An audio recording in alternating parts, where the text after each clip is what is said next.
අද පාඩම පටන් ගමු. දැන් අද අපි කතා කරන්නේ 11 වසරේ පළවෙනිම පාඩම. මොකද නැත්තම් 11 වසරේ පාඩම් ටික අවසානයේ කාලේ මදි වෙනවා කරන්න. දැන් 10 වසරේ ඉතුරු පාඩම් අපි දැන් ක්ලාස් පටන් ගත්තාම හවසට බ්‍රහස්පතින්දම රැට කරමු. ඒක Zoom එකෙන්ම කරමු. මේ 10 වසරේ පාඩම් තව 3ක් විතර තියෙන්නේ. ජ්‍යාමිතිය පාඩම් දෙකකුයි නිර්මාණ පාඩමයි තියෙන අපිට එතන කරන්න. මේ අර අවශ්‍යම පාඩම් ටික මම ඔය කිව්වේ. ඒ ටික අපි Zoom හරහා කරමු. දැන් අද සිට 11 වසරේ පාඩම් පටන් ගන්න වෙනවා. නැත්නම් ඒවටත් අය නැවත කාලෙ මදි වෙනවා. හරි. එහෙනම් මුලින්ම ලියන්න 11 වසරේ පළවෙනි පාඩම තමයි. දැන් මේකට ඔයාලා ටියුට් එකක් දෙනවා. ඒක ගන්න ඕනේ මම කියන්නම්. අද ඕනේ නැහැ ඒක. තාත්වික සංඛ්‍යා කියලා මාතෘකාව ලියන්න. තාත්වික සංඛ්‍යා. හරි. තාත්වික සංඛ්‍යා.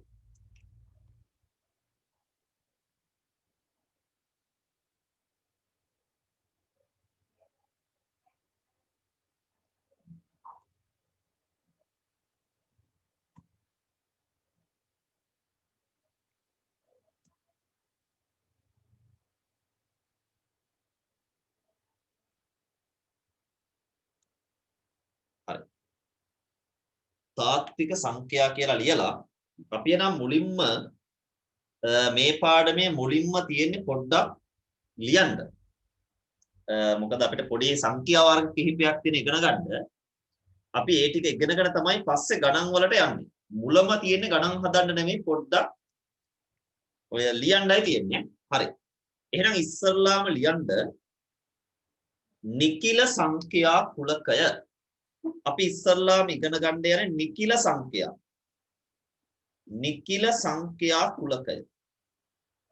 නිකිල සංඛ්‍යා කුලකය. හරි. නිකිල සංඛ්‍යා කුලකය.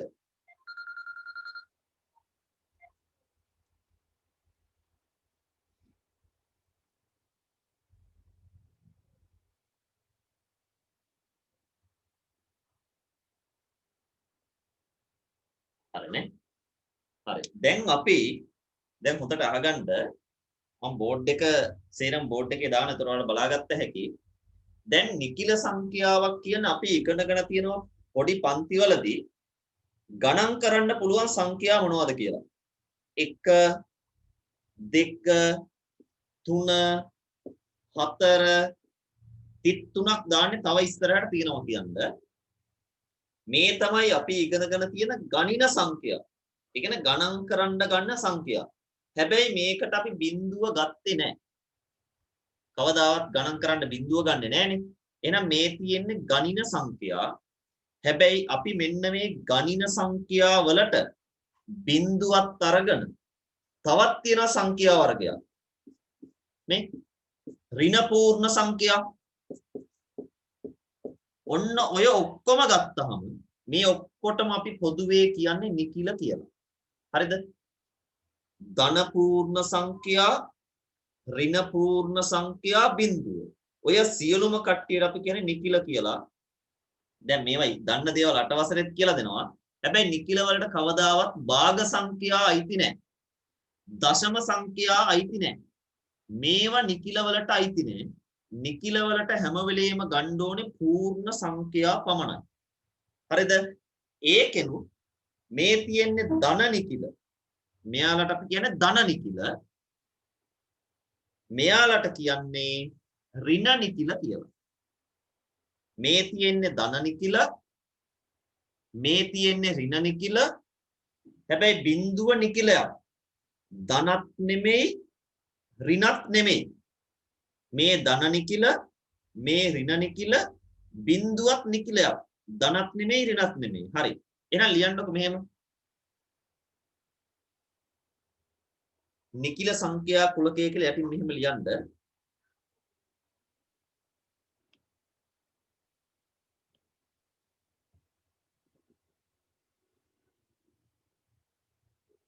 සියලුම පූර්ණ සංඛ්‍යා සියලුම පූර්ණ සංඛ්‍යා සියලුම පූර්ණ සංඛ්‍යා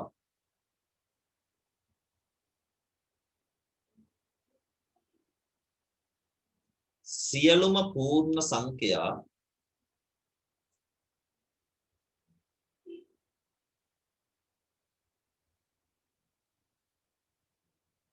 බිඳුවද සමග ගත් විට බිඳුවත් පූර්ණ සංඛ්‍යාවක් තමයි සියලුම පූර්ණ සංඛ්‍යා බිඳුවද සමග ගත් විට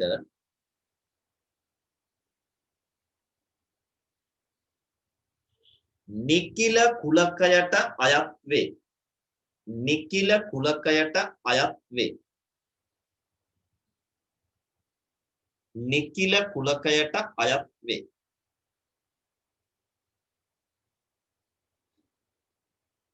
නිකිල කුලකයට අයත් වේ.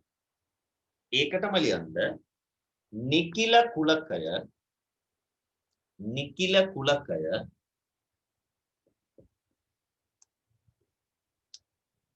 capital ඉසෙන් නිකිල කුලකය ඉසෙන් මගින් අංකණය කරයි. දැන් ඔයාලා පොතේ තියෙන ඔයගේ මෙතෙන්ට ඔන්න මේ ඉරක් ගහලා තියෙනවා. හරිද? ඒ ඉර තිබ්බත් නැතත් ප්‍රශ්නයක් නෑ. ඔයාලත් එහෙනම් මේ ඉර ගහ ගන්න. අපි අර සංඛ්‍යා කුලකයක් නම් කරත් මෙහෙම ඉරක් ගහලා තියෙනවා. නිකිල සංඛ්‍යා කුලකය ඉසෙට් මගින් අංකණය කරයි. ඉසෙට් මගින් අංකණය කරයි. හරි. මේවා අමාරු දේවල් නෙමෙයි. පළවෙනි පාඩම ගොඩාක් ලේසි. හරි. ඔන්න දැන් හොඳට අහගන්න. අපි දැන් නිකිල කුල කියන මේ ඉගෙන ගත්තේ. මම ඒකෙදි මෙහෙම දෙයක් ලියනවා. ඉසෙට් අකුර දාලා මම මෙතනින් ධන ලකුණ දානවා. එතකොට මේකට අයිති වෙන්නේ අපි ගණන් කරන්න ගන්න සංඛ්‍යාවෙන්. ඒ කියන්නේ ධන නිකිල විතරයි. 33ක් දාන්න තව ඉස්සරහට තියනවා කියන්නේ. ඊළඟට අපිට තව නිකිල જાතියක් තියෙනවා. ඉසෙට් අකුර ලියලා මෙතනින් ඍණ ලකුණ දානවා. එතකොට අපිට ලියන්න පුළුවන් වෙන්නේ ඍණ 1 ඍණ 2 ඍණ 3 ඍණ 4 මෙන්න මේ කට්ටිය තමයි ලියන්න පුළුවන්. තව එකක් තියෙනවා. ඒකට අපි කියන්නේ ඉසෙට් කියලා. ඒකට ලකුණක් දාන්නේ නැහැ. ඒ කියන්නේ නිකිල ඔක්කොම ටික. එහෙම වුණොත් අපි ලියන්නේ මෙන්න මෙහෙමයි. ඍණ 3 ඍණ 2 ඍණ 1 බිංදුව 1 2 3 මෙන්න මෙහෙම. මෙහාටත් තියෙනවා මේ පැත්තටත් තියෙනවා. හරි? එහෙනම් දැන් ඔයාලා මේ තුන් දෙනාම ලියා ගන්න. ධන නිකිල, ඍණ නිකිල, නිකිල. නිකිල කිව්වොත් මේ ඔක්කොම එනවා. එතකොට තමයි බිඳුවයි තියෙන්නේ. ඍණ ගොඩට අයිතිත් නෑ බිඳුව. ධන ගොඩට බිඳුව අයිතිත් නෑ. හරි. එහෙනම් බලන්න ඔය ටික ලියා ගන්න.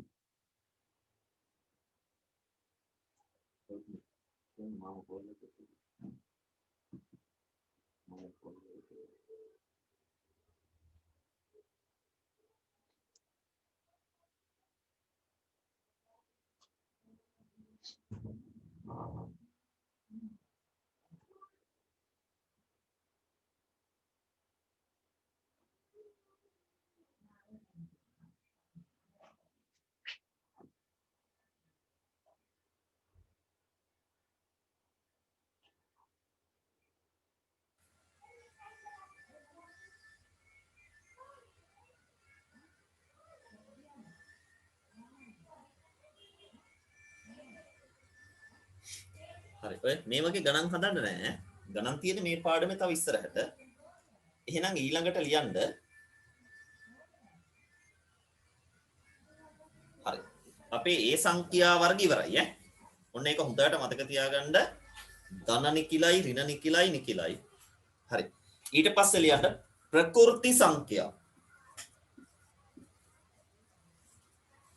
ප්‍රකෘති සංඛ්‍යා.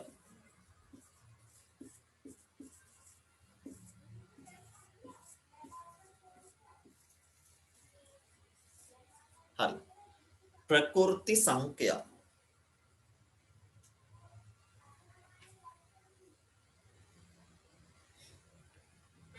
ප්‍රකෘති සංඛ්‍යා.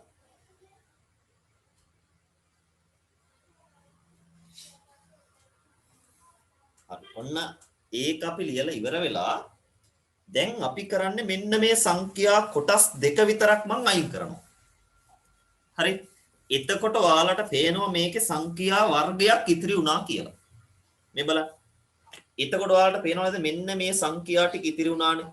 මේකට කියන නම තමයි ධන නිකිල. හරි. ධන නිකිල. හැබැයි නැත්තම් මේකට කියන්න පුළුවන් අපි ගණින සංඛ්‍යා ගණන් කරන්න ගන්න සංඛ්‍යා නෙමේ තියෙන්නේ. අපි ගණන් කරන්නේ 1 2 3 4 5 කියලානේ. එතකොට මෙන්න මෙයාලට තමයි කියන්නේ ප්‍රකෘති සංඛ්‍යා කියලා. ඔන්න එතකොට බලන්න මෙයාට නම් තුනක් තියෙනවා දැන්. ධන නිකිල කියන්නත් පුළුවන්. ගණින සංඛ්‍යා කියන්නත් පුළුවන්. ප්‍රකෘති සංඛ්‍යා කියන්නත් පුළුවන්. ඒ නම් තුනම තියෙනවා. හැබැයි ප්‍රශ්නයක් තියෙනවා. සමහර පොත් බලද්දී ඔයාලා මෙන්න මෙයාවත් ප්‍රකෘති සංඛ්‍යා ගොඩට දාලා තියෙනවා. සමහර පොත්වල මෙයා ප්‍රකෘති සංඛ්‍යා ගොඩට දාලා නැහැ. එතකොට දැන් සමහර ළමයි පොත් දෙකක් කියවුවොත් ක්‍රම දෙකක් වෙනවා.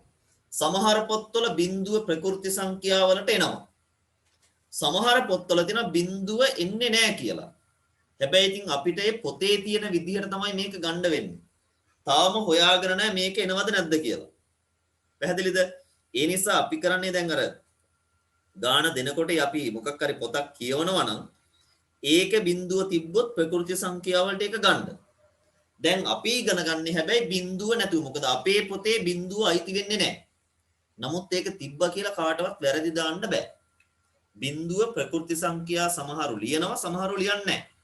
ඒ නිසා ඒක කවුරු හරි ලිව්වා කියලා වැරදි නෑ. නමුත් අපි ලියන්න එපා. මොකද අපි ඉගෙන ගන්න බිඳුව නැහැ කියලා හිතාගෙන. එහෙනම් මේ තියෙන්නේ ප්‍රකෘති සංඛ්‍යා. හැබැයි අපි ඒකට ඉසෙට් නෙමෙයි භාවිතා කරන්නේ. අපි ඒකට භාවිතා කරන්නේ n. එහෙනම් මෙහෙම ලියන්නකො. ධන නිකිල හෙවත් ධන නිකිල හෙවත් ධන නිකිල හෙවත්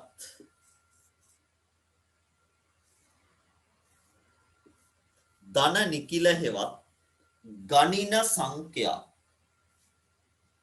ධන නිකිල හෙවත් ගණින සංඛ්‍යා. ධන නිකිල හෙවත් ගණින සංඛ්‍යා. ප්‍රකෘති සංඛ්‍යා කුලකයට අයත් වේ. ධන නිකිල හෙවත් ගණින සංඛ්‍යා ප්‍රකෘති සංඛ්‍යා කුලකයට අයත් වේ. දැන් අපි ඔහොම හැඳින්වීම කරොත් බිඳුව ඔතෙන්ට අයිති නෑ. මොකද ගණන් කරන්න බිඳුව ගන්නෙත් නෑනේ. ධන නිකිල වලට බිඳුව ගන්නෙත් නේ. අපි ඉගෙන ගන්න විදිය. හරි. එහෙනම් හොඳලම බලන්න ලියන්න උදාහරණ ටික n සමානයි. තව එකේ ලියලා ඉවර නෑ. ප්‍රකෘති සංඛ්‍යා කුලකයට අයත් වේ. ඒකටම ලියන්න ප්‍රකෘති සංඛ්‍යා කුලකය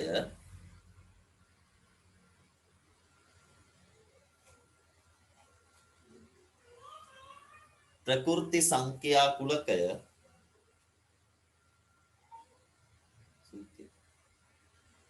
ප්‍රකෘති සංඛ්‍යා කුලකය කැපිටල් n මගින් අංකණය කරයි.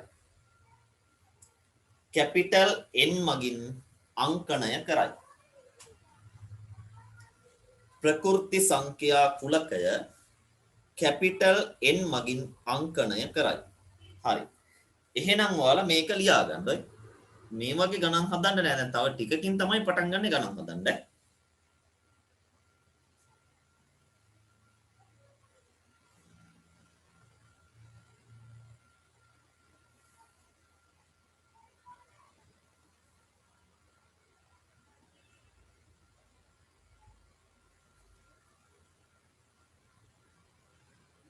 හරි.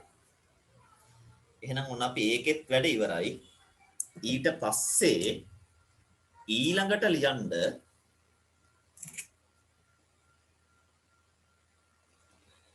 පරිමේය සංඛ්‍යා කුලකය. පරිමේය සංඛ්‍යා කුලකය. හරි. පරිමේය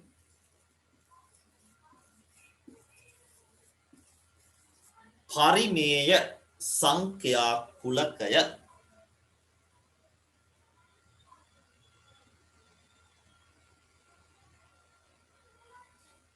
පරිමේය සංඛ්‍යා කුලකය. හරි. දැන් අපිට මේකේ නම් පොඩ්ඩක් වැඩිපුර ඉගෙන ගන්න දෙන නිකිල සහ ප්‍රකෘති සංඛ්‍යා වලට වඩා. හරි. එහෙනම් ඔන්න හොඳට අහගන්නකො පරිමේය සංඛ්‍යා. ඉස්සර ළමයි මේක ඉගෙන ගත්තේ 10 වසරේ. දැන් 10ට ඒක නෑ. හරි. පරිමේය සංඛ්‍යාවක් කියන්නේ මෙන්න මෙහෙමයි. බලාගන්න. මම ලියනවා සංඛ්‍යාවක් මේ. දැන් බෝඩ් එකේ විතරක් පෙන්නවම ඇතිනේ 5. හරි. 5 ලිව්වා. ඊට පස්සේ මම ලියනවා තව සංඛ්‍යාවක් 3න් 1. තව ලියනවා 0.5. 0.5. තව එකක් මම ලියන්නම්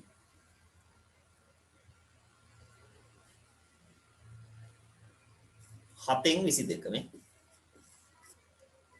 ඍණාට. හරි. ඔන්න බලන්නකො. මම දැන් මේ ලියලා තියෙන හැම සංඛ්‍යාවක්ම මේ පහත් පහළ හරයේ තියෙනවා 1. මෙයාගේ හරයට තියෙනවා 1. මෙයාගේ හරයට 3 ඉන්නවා. මෙයාගේ හරයට 1 තියෙනවා මෙතන. නමුත් අපිට මේක මෙහෙම ලිව්ව හැකියි. 10න් 5යි කියලා ලියන්න පුළුවන්. එහෙම නැත්තම් ලියන්න පුළුවන් 2න් 1යි කියලා. හරි? 10න් 5 ලියන්න පුළුවන්. නැත්තම් 2න් 1 ලියන්න පුළුවන්. 7/22ට කොහොමත් හරයක් තියෙනවා. ඍණාට කියන කෙනා ලියන්න පුළුවන් හරයට 1 කියලා මේ. හරිද? ඒ කියන්නේ මම මේ කරේ මම ලියපු හැම සංඛ්‍යාවක්ම භාග සංඛ්‍යාවක් විදිහට ලියන්න පුළුවන් කියලා පෙන්නුවා මේ. මේ දශම ගාන පවා භාග සංඛ්‍යාවක් කරන්න පුළුවන්. භාග සංඛ්‍යාවක් නම් ඉතින් කොහොමත් කරන්න දෙයක් නැහැනේ. ඍණාටත් භාගයක් මේ. 1න් ඍණාට කියලා ලියන්න පුළුවන්. 10න් 5, 3න් 1, 1න් 5. මෙන්න මේ වගේ භාග සංඛ්‍යාවක් විදිහට ලියන්න පුළුවන් නම් අන්න එයාලට අපි කියන්නේ පරිමේය සංඛ්‍යා කියලා. හැබැයි මම මෙහෙම කියනකොට සමහර ළමයිට හිතෙයි එතකොට මොනවද භාග විදිහට ලියන්න බැරි කියලා. හරි? එතකොට ළමයිට හිතෙයි මොනවද භාග විදිහට ලියන්න බැරි කියලා. ඒක ඔහොම්මම ගැටලුවක් විදිහට තියාගන්න. ඒක මම ඉදිරියේදී කියන්නම් මොනවද බැරි කියලා. දැනට හිතන්න පරිමේය සංඛ්‍යාවක් කියන්නේ මොනවද? භාගයක් විදිහට ලියන්න පුළුවන් සංඛ්‍යාව. මේ දැන් භාගයක් විදිහට ලියන්න බැරි මොනවද කියන එක ප්‍රශ්නයක් විදිහට තියාගන්න. ඒක මම තව ටිකකින් කියලා දෙනවා. හරිනේ? එහෙනම් ලියන්නකො මෙහෙම. පරිමේය සංඛ්‍යා කියන එකට මෙහෙම ලියන්න. නිකිල දෙකක අනුපාතයක්. නිකිල දෙකක අනුපාතයක් කියන භාගයකට මේ තියෙන නිකිල දෙකක අනුපාතයක්. නිකිල දෙකක අනුපාතයක්. එනම් භාගයක්. එනම් භාගයක්. නිකිල දෙකක අනුපාතයක්. එනම් භාගයක්. ලෙස දැක්විය හැකි. ලෙස දැක්විය හැකි. සියලුම සංඛ්‍යා. සියලුම සංඛ්‍යා. සියලුම සංඛ්‍යා.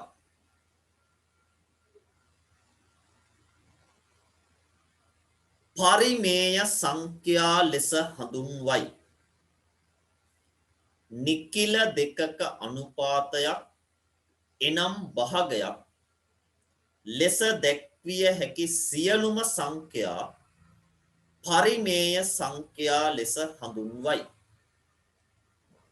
පරිමේය සංඛ්‍යා ලෙස හඳුන්වයි.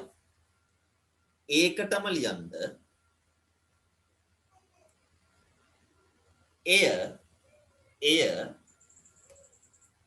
එය capital Q මගින් Q වකුරක් මම මේ පැත්තට ටිකක් ගහුවමේ capital Q මගින් අංකණය කරයි. එය capital Q මගින් අංකණය කරයි. හරි. දැනට ඔයාලා මේක ගැන වැඩි හිතන්න දෙයක් නැහැ. භාගයක් ලියන්න පුළුවන් නම් පරිමේයයි. දැන් ඔයාලට හිතෙයි මොනවද භාග කරන්න බැරි? සමහරට හොයාගන්න බැරි වෙයි භාග කරන්න බැරි සංඛ්‍යාව ඔයාලට. මොකද අපි ඉගෙනගෙන තියෙන මෙච්චරනේ. පූර්ණ සංඛ්‍යා, භාග සංඛ්‍යා, දශම සංඛ්‍යා. ඉතින් ඒ ඔක්කොමත් පරිමේයලු. එහෙනම් අපි තව ටිකකින් බලමු පරිමේය වෙන්නේ නැත්තේ මොනවද කියලා. හරි. එහෙනම් ලියන්න මෙහෙම. ලියන්න කියන්නේ දැන් අපි පරිමේය සංඛ්‍යා ටික ඉස්සරලා ලියමු. මම ඒකත් මෙහෙමම දෙන්නම්. Q සමානයි සංගල වරහන් ඇතුලේ අර විදිහටම ලියමු කුලකයක් විදිහටම Q සමානයි 5 පිළිවෙලක් නැහැ මම අවයව ටික ලියන්නේ ඍණ 1 බිංදුව හොඳට මතක තියාගන්න බිංදුව භාගයක් කර හැකියි බිංදුව 15 එක ඉන්නවා දෙකෙන් එක 7න් 22 7න් 22 මෙයා මේ විශේෂ කෙනෙක් මෙයා ඉදිරියේදී හමු වෙනවා 7න් 22 විශේෂ කෙනෙක් මතක තියාගන්න තව ඉදිරියට තියෙනවා මේකට මම දශමයක් දාලා නැහැ ඔයාලා මේකට දශම සංඛ්‍යාවකුත් ලියා ගන්න නැත්නම් අඩුවක් වගේනේ හරි 0.3ක් මම ලිව්වා හරි මේ තමයි අපි ඉගෙන ගත්තු නිකිල මේ පරිමේය සංඛ්‍යා හරි වැඩේ අමාරු නෑ ඒ වුණාට ප්‍රශ්නයකට තියෙන මොනවද පරිමේය වෙන්නේ නැත්තේ කියලා මොනවද භාග කරන්න බැරි කියන එක තමයි දැනට ප්‍රශ්නයකට තියෙන්නේ හරි අපි එකක් දැන් ඉදිරියට ලියා ගමු දැන් ලියන්න යටින් තරුවක් දාලා ලියන්න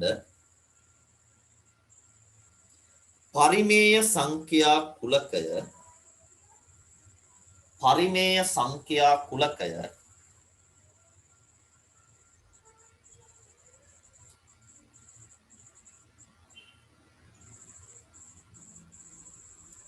පහත පරිදි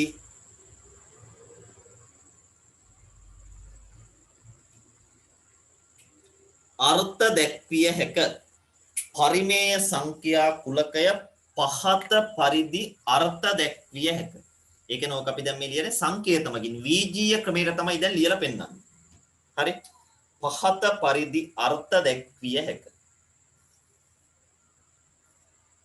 මේක කටපාඩම් කරන්න එපා මේක විභාගයට අහන්නේ නැහැ හරි පරිමේය සංඛ්‍යා කුලකයේ මෙන්න මෙහෙමයි අර්ථ දක්වන්නේ හරි අපි මේක ඉස්සල්ලාම ලියන්නේ භාගයක් විදිහට පරිමේය නම් භාගයක් ඒක තමයි හොඳට මතක තියාගන්න ඕනේ මේ භාගයක්නේ කවුද ඒ කියන්නේ ලවය b කියන්නේ හරය ඒකෙම හරි මේ කියන්නේ a බෙදීම b කෙසේද යත් මේ තිත් දෙකක් දාන්නේ අර අනුපාත වලටත් දානවා කෙසේද යත් කියන්නත් දානවා දැන් අපි a සහ b හඳුන්වනවා a කියන්නේ ඉසෙ හරි මෙහෙම ලියමු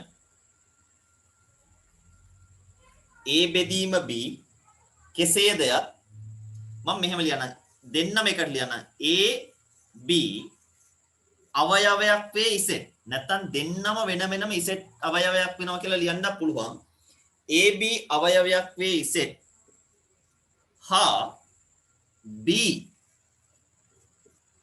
අසමානයි බිඳුවයි පැහැදිලි කරන්න මොකක්ද ඔය ලියලා තියෙන්නේ කියලා හරි මේක කියන්නේ දැන් මේක කටපාඩම් කරන්න එපා මේක කියන්නේ මෙච්චරයි මේ තියෙන භාග සංඛ්‍යාව හරිද භාග සංඛ්‍යාවක උඩටයි යටටයි එන්න ඕනේ නිකිලලු ඒ කියන්නේ උඩට 0.5 ආවිල්ලා එහෙම එන්න බෑ.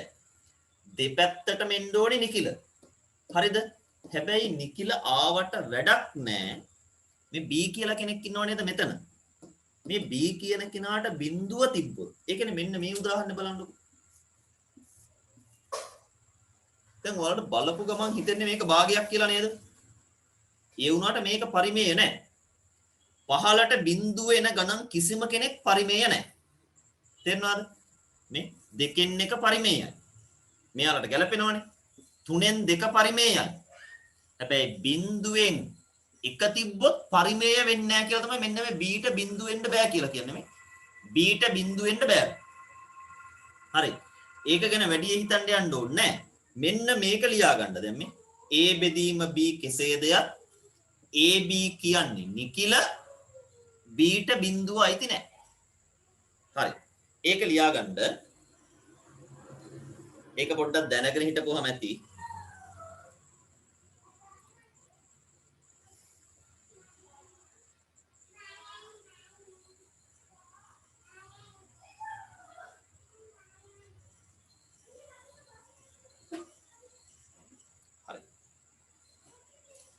මෙච්චර මේක විතර ලියන්නේ. ඒක ඇත්තට අමාරු දෙයක් නෙමෙයි. මේ A සහ B කවුද කියලා තමයි මේ ලියලා තියෙන්නේ. A සහ B ගැන විස්තරය මේ කරලා තියෙන්නේ. හරි. ඔයාලා දන්නා අපි අර කුලක ජනනාකාරයෙන් ලියද්දිත් මේක මේටන් ලියන්නේ. හරි දැන් ලියන්න ඊළඟට ආයතරුවක් දාන්න. ආයතරුවක් දාලා ලියන්න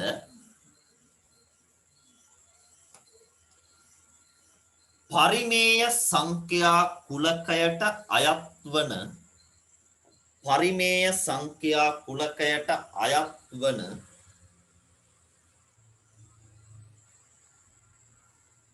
සංඛ්‍යා වර්ග පරිමේය සංඛ්‍යා කුලකයට අයත් වන සංඛ්‍යා වර්ග පරිමේය සංඛ්‍යා කුලකයට අයත් වන සංඛ්‍යා වර්ග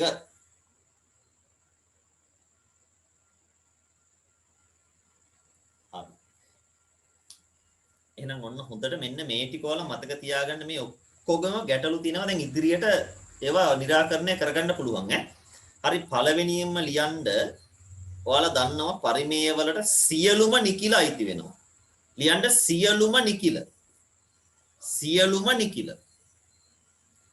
නිකිලයක් දැක්කොත් කොහෙන් හරි ඒක පරිමේයයි අය අහන්න බලන්න දෙයක් නැහැ සියලුම නිකිල දෙක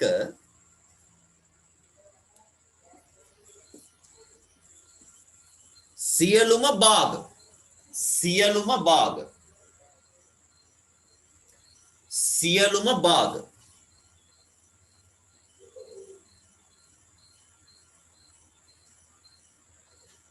තුන සියලුම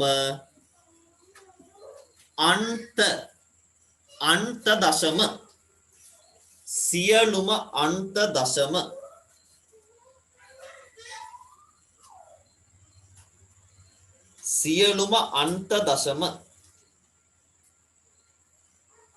හතර සියලුම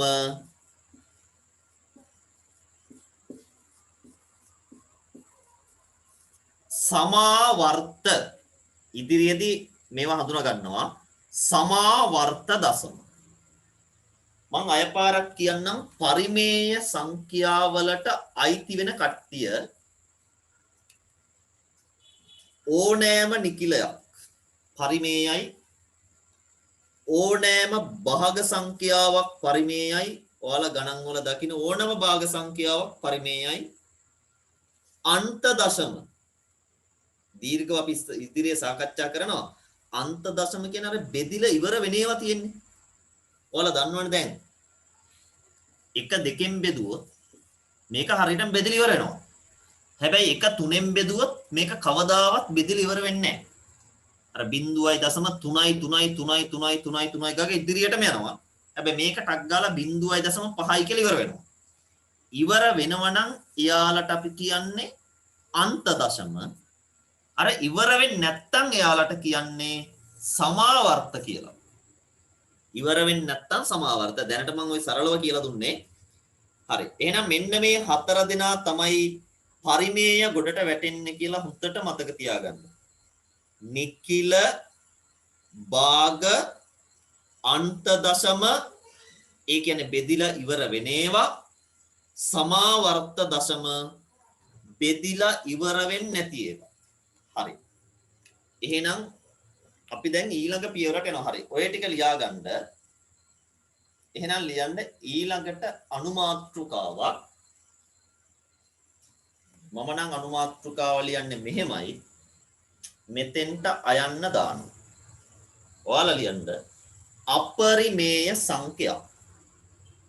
අපරිමේය සංඛ්‍යා.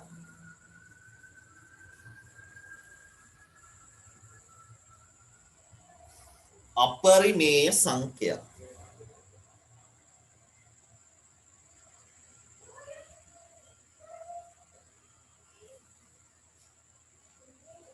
හරි. ඔන්න දැන් අපි මේක ලියලා තමයි වැඩේ ඉගෙන ගන්න. ලියන්න නිකිල දෙකක අනුපාතයක්. නිකිල දෙකක අනුපාතයක්.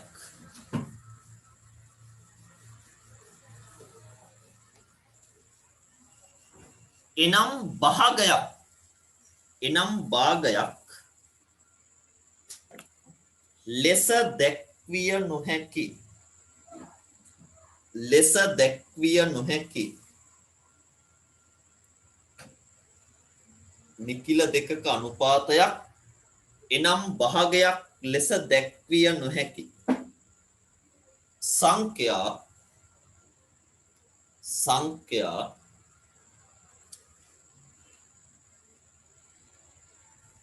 අපරිමේය සංඛ්‍යා ලෙස හඳුන්වයි. අපරිමේය සංඛ්‍යා ලෙස හඳුන්වයි.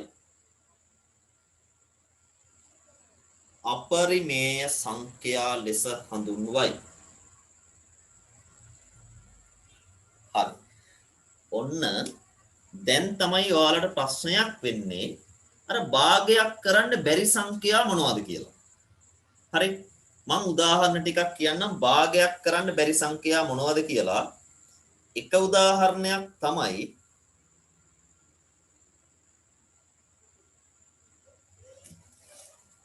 ඔයාලා දන්නවා 10 වසර ඉගෙනගෙන තියෙනවා මෙන්න මේ 3 වර්ගමූලය.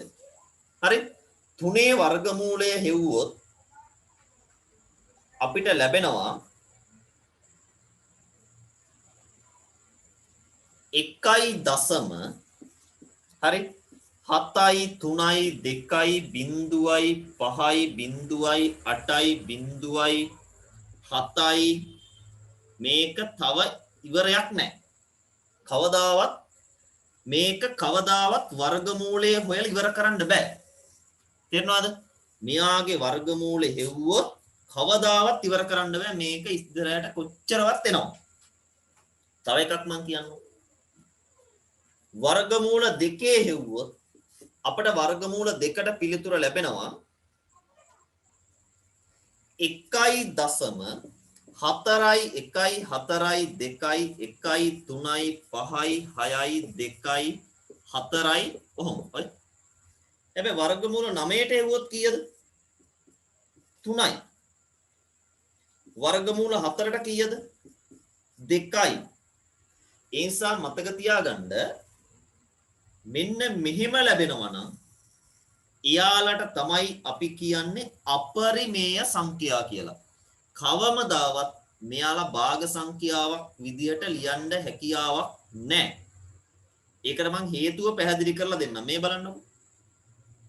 0.5 භාගයක් කරොත් ඔයාලා ලියන්නේ 10න් 5 කියලා නේද? හේතුව දශම ස්ථාන 1යිනේ. 0.12 භාගයක් කරොත් ඔයාලා ලියන්නේ 100න් 12 කියලා.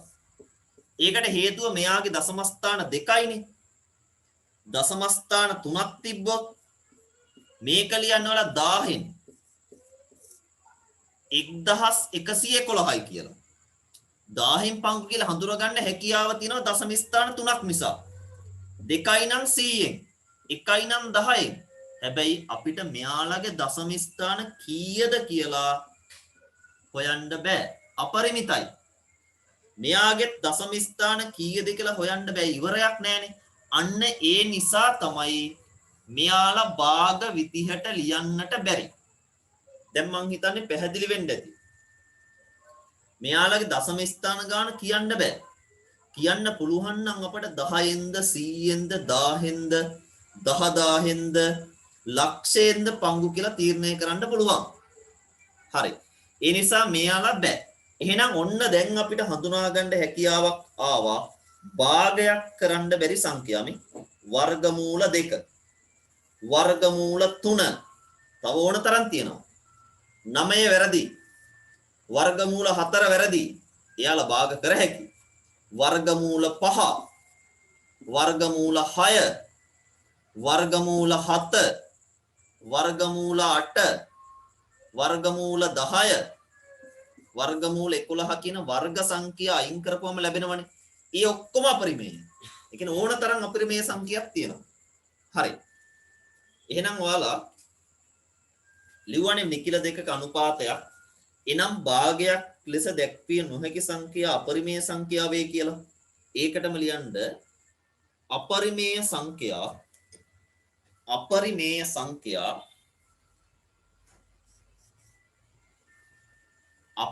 සංඛ්‍යා හරි.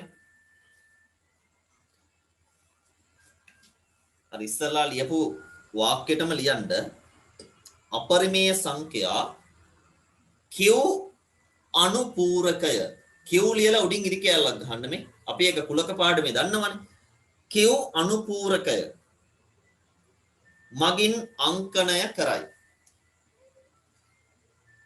අපරිමේය සංඛ්‍යා q අනුපූරකය මගින් අංකණය කරයි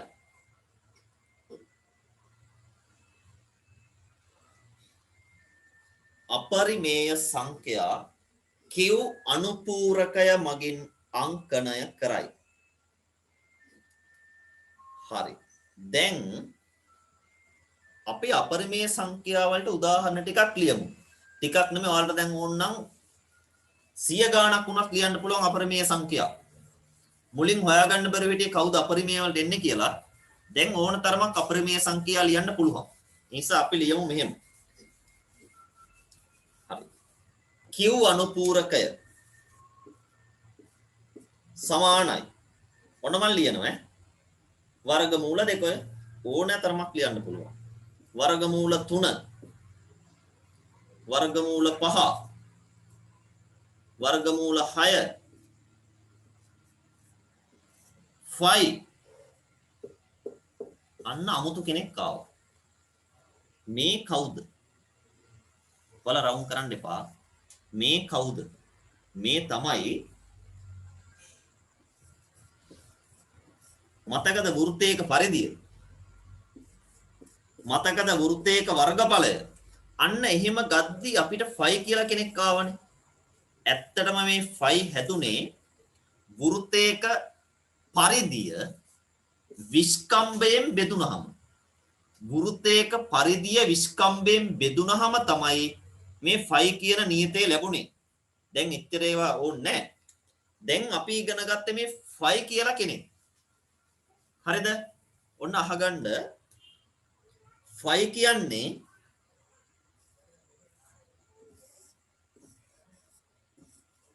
වල 7න් 22 නේ මෙච්චර කල් ගත්තේ. ඒ 7න් 22 ගත්තේ 5 වල හරි මගේ නෙමෙයි. තේරෙනවද? මේ 7න් 22 කියන ආසන්න අගයක්. හරි? මේ 7න් 22 කියන ආසන්න අගයක්. 5 වල හරිම අගය මේක නෙමෙයි. 5 වල හරිම අගයක් ළමයිනේ මෙන්න මේ මූල 6 මූල 5 වගේ කවදාවත් ඉවර කරන්න බෑ. දැන් ඔයාලගේ අච්චුපතේ තියෙන 5 වල අගය දාලා ඒක දශම ස්ථාන 50ක් 60ක් දක්වා දාලා තියෙනවා. ඒත් ඒක කවදාවත් ඉවර කරන්න බෑ. ඒ නිසා මේ 7න් 22 ආවොත් පරිමේය ගොඩට යන්නේ. මං වලට මුලින් මතකද 7න් 22 අර විශේෂ කෙනෙක් කියලා යටින් පොඩි ඉරක් ගැහුවා මෙහෙම. 7න් 22 ආවොත් පරිමේයයි. මේ 5 කියන කෙනා ආවොත් ඒක අපරිමේයයි. ඇයි ඒ කියලා කවුරු රැහැවුවොත් ඔයාලා දෙන හේතුව තමයි 7න් 22 කියන්නේ භාග සංඛ්‍යාවක්. ඒ නිසා පරිමේයයි. 5 කියන්නේ භාගයක් කරන්න බැරි කෙනෙක්. ඒ කියන්නේ මෙයාගේ දශම ස්ථාන ගාන ඉවර කරන්න බෑ. හරිද? ඒ නිසා මේක අපරිමේයයි. 7න් 22 පරිමේයයි. 5 කියන්නේ අපරිමේයයි. එහෙනම් අපි දැන් මේක ලියා ගන්න. මේ දෙන්න ලියන්න එපා. 5 කියන කෙනා අපරිමේයයි කියන එක මතක තියාගන්න. ඒක ප්‍රමාණවත් වෙනවා මේ ගණන් හදන්න. හරි.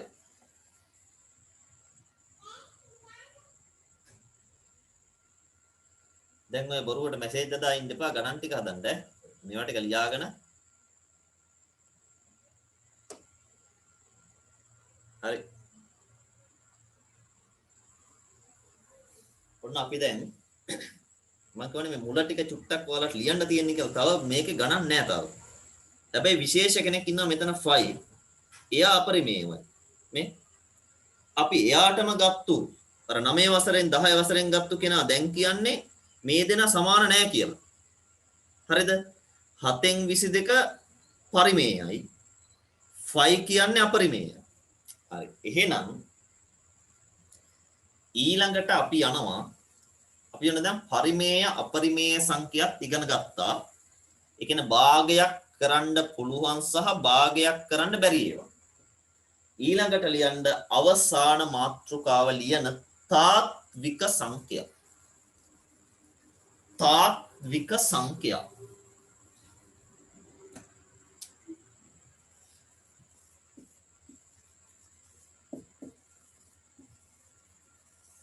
තාත්වික සංඛ්‍යා. හරි. මේවා සමහරට මේ පාඩමෙන් විභාගයට කෙටි ප්‍රශ්නයක් වාගෙන්න පුළුවන්. හරි. එනකොට අපි අර සංඛ්‍යා වර්ගයේම ඉගෙන ගන්න හොඳ පාඩමක්. මේක අනිත් පාඩම් වලට ඕන වෙනවා. නිකිල, පරිමේය, ප්‍රකෘති සංඛ්‍යා. හරි. තාත්වික. බලන්නකො මොනවද මේ තාත්වික කියන්නේ කියලා. අපි ඉගෙන ගත්ත මතකද පරිමේය කියලා කට්ටියක්. පරිමේය කියලා කට්ටියක් ඉගෙන ගත්තා. අපි තව ඉගෙන ගත්තා අපරිමේය කියලා කට්ටියක්. මම මෙයාලට උදාහරණක් ටිකක් යටින් දාන්නම්. 2 ඍණ 1 0.5 3න් 1 7න් 22.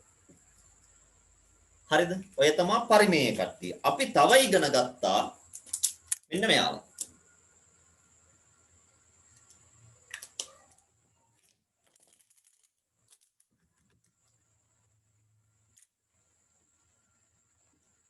වර්ගමූල 3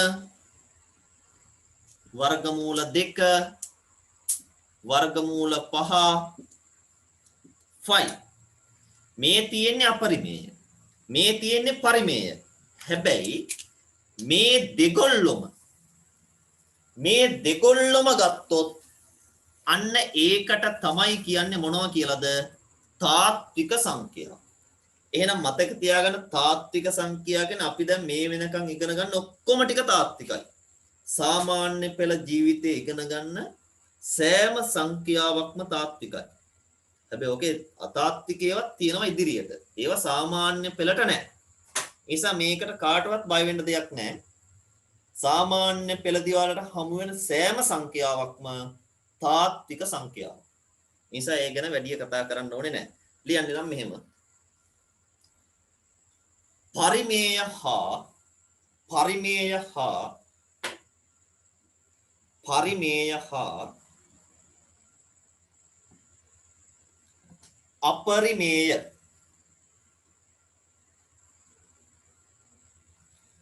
පරිමේය හා අපරිමේය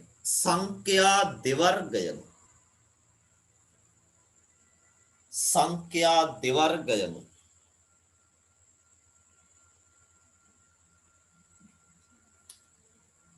තාත්වික සංඛ්‍යා තාත්වික සංඛ්‍යා කුලකයට අයත් වේ. තාත්වික සංඛ්‍යා කුලකයට අයත් වේ. පරිමේය හා අපරිමේය සංඛ්‍යා දෙවර්ගයම තාත්වික සංඛ්‍යා කුලකයට අයත් වේ. ඒකටම ලියන්න. එය capital R. එය capital R මගින් අංකණය කරයි. එය capital R මගින් අංකණය කරයි.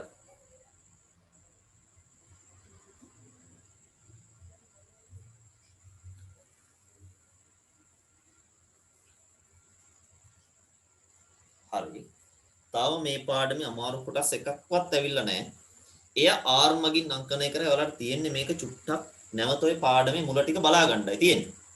කටපාඩම් කරන්න එපා ඈ. හරි. එහෙනම් අපි තාත්වික සංඛ්‍යා වලට උදාහරණ ටිකක් ලියමු. ලියමු කියන්නේ අපි මේ වෙනකොට ඉගෙනගෙන තියෙන ඕනම කෙනෙක් මේකට අයිති. හරි. මේ බලන්නකො R සමානයි ඕනම කෙනෙක් ලියන්න පුළුවන් මේ. මම අර විශේෂ දෙන්න ඉස්සල්ලාම ලියන්න. ඔය හැබැයි මේක 9 ළමයි 10 ළමයි දන්නේ මේ දෙන සමානයි කියලා. 11 ළමයි දන්නවා මේක සමාන නැහැ කියලා. හැබැයි දැන් ඔයාලට 11 වසරෙන් ගුරුතේක පරිධිය හොයන ගාණක් ආවොත් 5ට 7න් 22 ගන්න නැතුව ඉන්න එපා. එතකොට 7න් 22 ගන්න ඒ ආසන්නගයක් නේ අපි දාන්නේ. හරි මගේ 7න් 22 නෙමෙයි ඈ. නිසා 7න් 22 ඒවට ගන්නවා. නමුත් අපි දැන් පළවෙනි පාඩම ඉගෙන ගන්නවා 5 කියන්නේ 7න් 22 නෙමෙයි. ඊගාව වර්ගමූල 2 3 ඍණ 3 0.5 ඔය ඔක්කොටම පොදුවේ කියන්නේ තාත්විකයි කියලා. තාත්වික සංඛ්‍යා.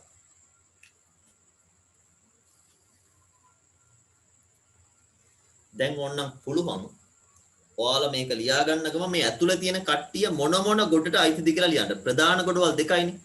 පරිමේයයි අපරිමේයයි. බලමු. මෙයා පරිමේයයි. මෙයා අපරිමේයයි. මෙයා අපරිමේයයි. පරිමේයයි. පරිමේයයි. පරිමේයයි. හරි. එහෙනම් මේක ලියා ගන්න. ඔන්න දැන් අපේ මූලිකම කොටස් ටික ඉවරයි 11 වසරේ.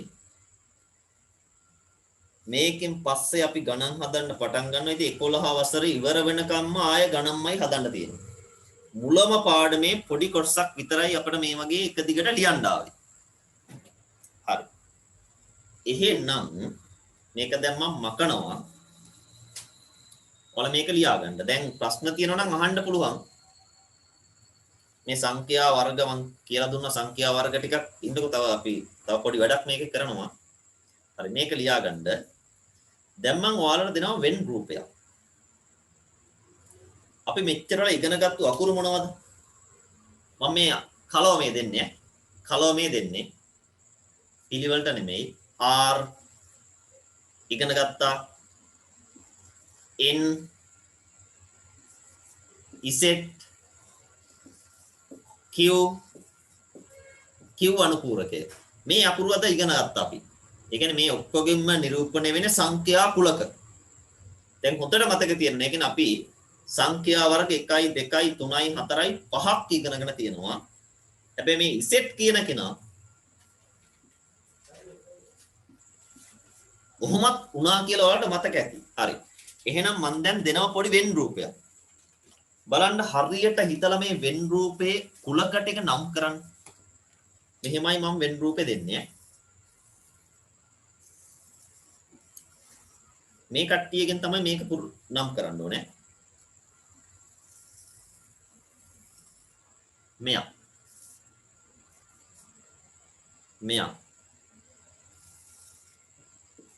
මේ එළියටත් නමක් තියෙනවා. හොයාගන්න.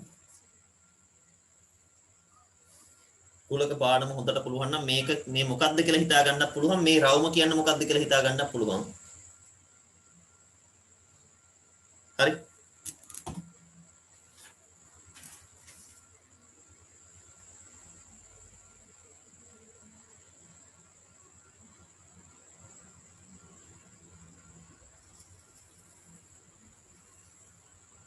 මේක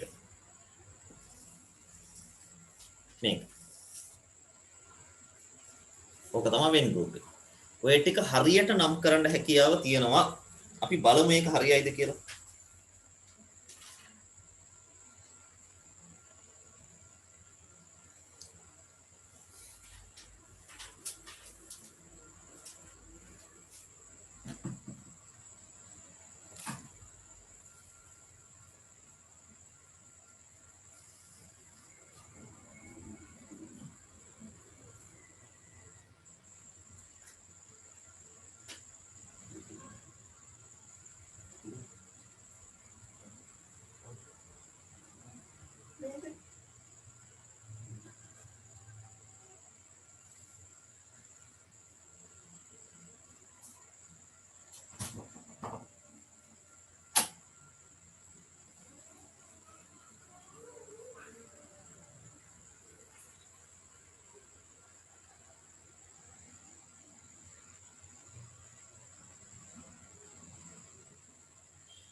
බලන්න හරියට හරිනම් හොයාගන්න ඕනේ මෙන්න මෙයාලගෙන් දැනට 3 දෙනෙක් ඔයාලට එකපාර නම් කර හැකියි. මෙයා නම් අනිවාර්යෙන් නම් කර හැකියි.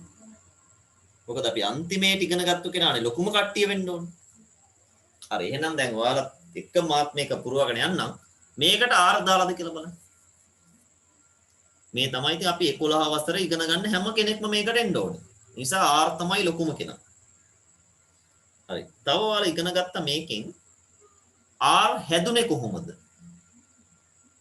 පරිමේයයි එයාගේ අනුපූරකය. මතකද Q අනුපූරකනේ අපරිමේයයි. එහෙනම් මෙයාට දාන්න වෙන්නේ Q. මෙයාට Q අනුපූරකය. එතකොට මේ කට්ටිය ඔන්න ඉවරයි ඈ. දැන් මේ දෙන්නගෙන් තමයි ඊටු ටික කරන්න වෙන්නේ මේ දෙන්න. හරි. ඔන්න අපි දැන් මේ දෙන්න ඊගාවට හදන්න ඕනේ. ඒ දෙන්න හදනවා නම් මේ බලන්නකෝ.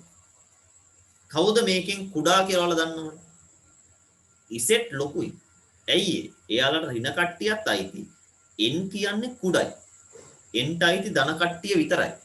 එහෙනම් මෙයා තමයි ඉසෙට් වෙන්න ඕනේ. හරි? මෙයා තමයි n. වරහණක් දානවා. හරි?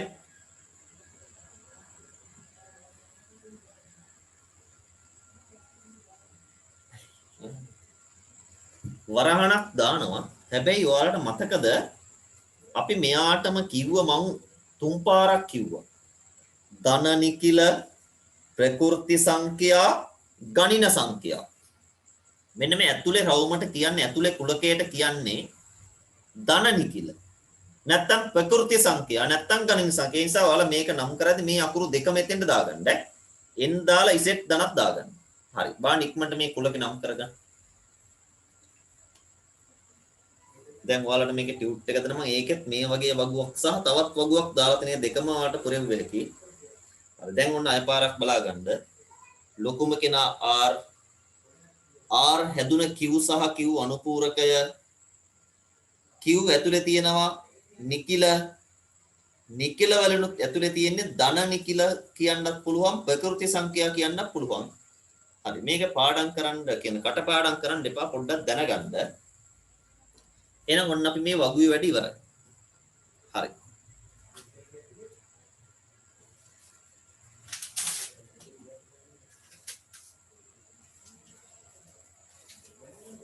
මම ඕනම් ඔයාලට හඳුනා ගන්න මේකේ සංඛ්‍යා ටිකකුත් දාන්නම් මේ. මෙතෙන්ට දාමු 5. නැත්තම් වර්ගමූල 3 ඇයි කියලා දන්නවනේ. පරිමේය වෙන්න බෑනේ. එහෙනම් මෙන්න ඊට පස්සේ ඇතුළට මම දාන්නේ 3 4. මෙතන ඍණ 2 ඍණ 1. නිකිල රවුමෙන් එළියට නේද භාගෙන්න ඕනේ. දෙකෙන් එක 0.5 3න් එක ඔය තමයි මේ කොට. හැබැයි ඉතින් 0.5 මේ ඔක්කොම පරිමේයයි. ඔක්කොම පරිමේයයි. හැබැයි නිකිල නෙමෙයිනේ. ඒ නිසා නිකිල රවුමෙන් එළියට තමයි යාලා වැටෙන්න ඕනේ. ඍණ 2 ඍණ 1ත් නිකිලනේ. ධන 3 ධන 4ත් නිකිලනේ. හැබැයි මෙයාලා ඍණ නිකිලනේ. ඍණ කට්ටිය ප්‍රකෘති සංඛ්‍යා වලට අයිති නැහැ. ඒ නිසා ප්‍රකෘති සංඛ්‍යා කියන්නේ ධන කට්ටිය n කියන ඇතුලේ. හරි. ඔය ටික ලියාගත්තත් කමක් නැහැ මේ සංඛ්‍යා ටික මේ 5 මූල 3. හරි. එහෙනම් ඔන්න අපි සංඛ්‍යා වර්ග පහක් ඉගෙන ගත්තා. මේ පහ දැන් හොඳට මතක තියාගන්න. හරි. ඊට පස්සේ දැන් තමයි ඔන්න අපි ගණන් හැදීමකට යන්නේ. ලියන්න අනුමාත්‍රිකාවක්. අනුමාත්‍රිකාව ලියන්න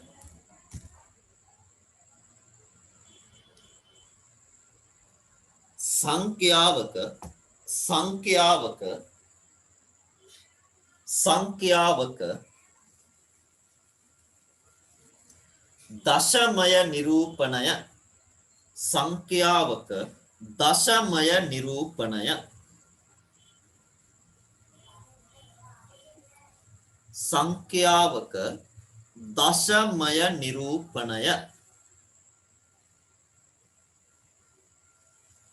හරි සංඛ්‍යාවක දශමය නිරූපණය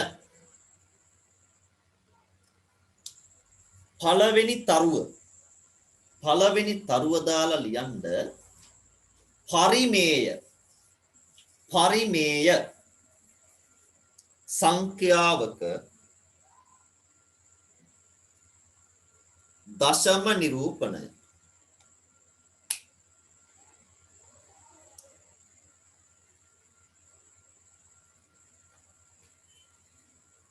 පරිමේය සංඛ්‍යාවක දශම නිරූපණය හරි ලිව්වද පරිමේය සංඛ්‍යාවක දශම නිරූපණය ඔයාලා පොඩ්ඩක් මාතෘකාවේ මට කියුනේ දශමය කියලා ඔයාලා ලිව්වේ එහෙමද දන්නේ නැහැ සංඛ්‍යාවක දශමය නිරූපණය කියලා මට කියුනේ මොකද ළමයි දශමය කිව්වොත්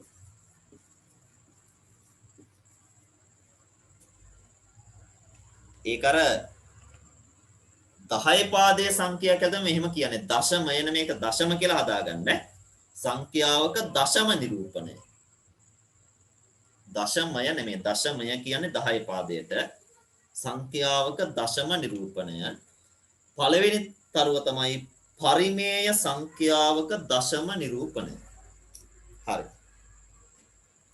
එහෙනම් අපි ගණන් හදන පැත්තට දැන් බර වෙමු පළවෙනි උදාහරණය බලන්න මේ 4 කොහොමද දශම සංඛ්‍යාවක් කරන්නේ ඕනම පරිමේය සංඛ්‍යාවක් දශම කර හැකි 4 ලියන්නේ 4.0 කියලා ඕනම් බිංදුව ඕන තරමක් දාගන්න පුළුවන් ඊළඟ එක හරි ඔයාලා මේක ලියාගන්න 4 ලියන්න 4.0 බලන්න දෙකෙන් එකක් දශම කරන්න බෙදන විදිය මෙතන දාන්න ඕනේ කටු වැඩ කොලේ හරි බෙදන්නකො එක බෙදන්නකො දෙකෙන්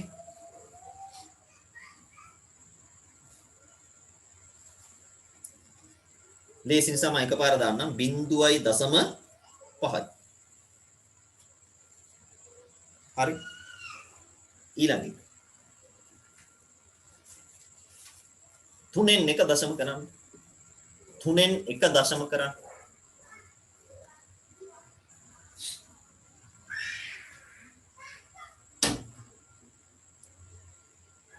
3න් එක දශම කරන්න ලේසි නිසා මම බෙදන්න යන්නේ නැහැ මම උත්තරේ විතරක් දාන්නම්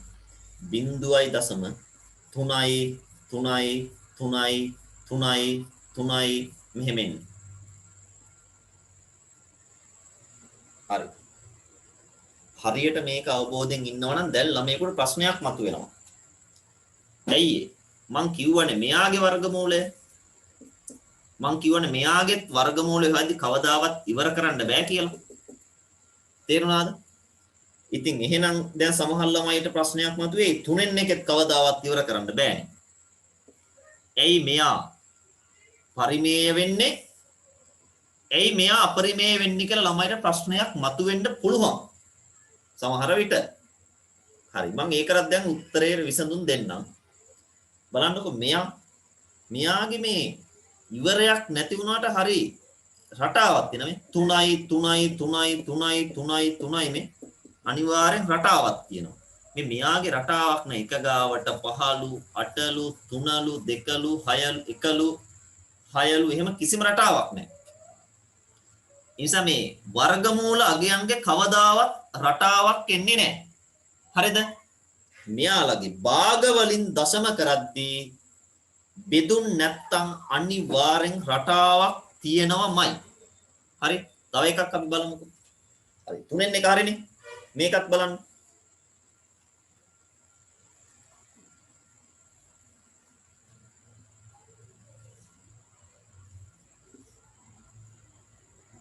හයෙන් එකත් බලන්න. හයෙන් එක දශම කරන්න. එක බෙදන්න 6.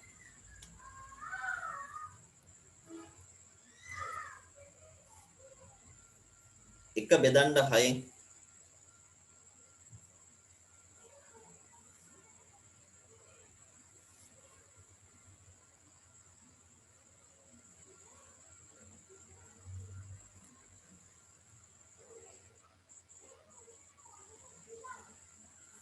හරි.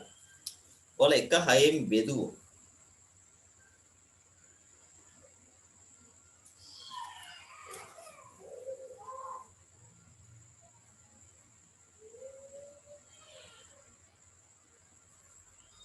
පාට එන්න ඕනේ 0.1 6යි 6යි 6යි 6යි 6යි 6යි මෙහෙම එන්නේ මේ රටාවක් තියෙනවා කියලා අනිවාර්යෙන් පැහැදිලි. හරි. ඒ නිසා මෙන්න මේවට අපි කියන්නේ පරිමේය සංඛ්‍යා වලින් ලැබෙන දශම. හරි. හොඳට අහගන්න. ඒකෙන් මේ දෙකෙන් එක තියෙනව නේද? ඒක බෙදිලා ඉවර වුණා. තුනෙන් එක බෙදිලා ඉවර වුණේ නැහැ. හයෙන් එක බෙදිලා ඉවර වුණේ නැහැ. ඒ නිසා අපි බෙදිලා ඉවර නම් මං ඉස්සල්ලා කිව්වා එයාලට කියන අන්ත දශම බෙදිලා ඉවර වුණේ නැත්තම් එයාලට කියන්නේ සමාවර්ත දශම. එහෙනම් දැන් ආය ලියන්න යටින් මේ හතර දෙනා ලිව්වට පස්සේ යටින් ලියන්න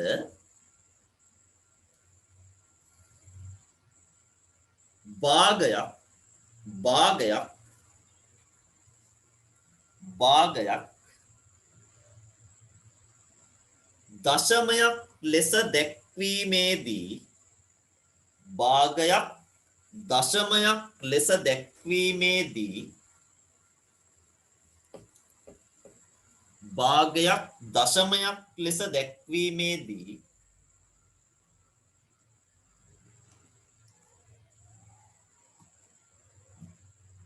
ඒත් ටිකක් කියන්නකෝ. හරි. මුලින් ධම්මද?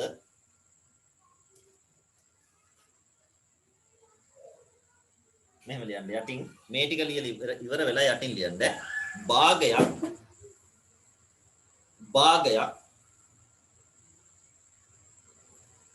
දශම සංඛ්‍යාවක් ලෙස දැක්වීමේදී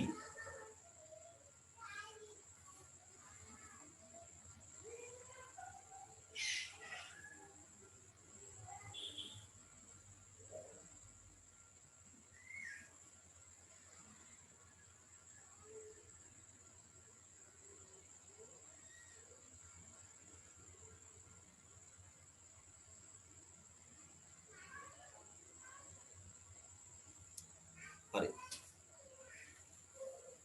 භාගයක් දශමයක් ලෙස දැක්වීමේදී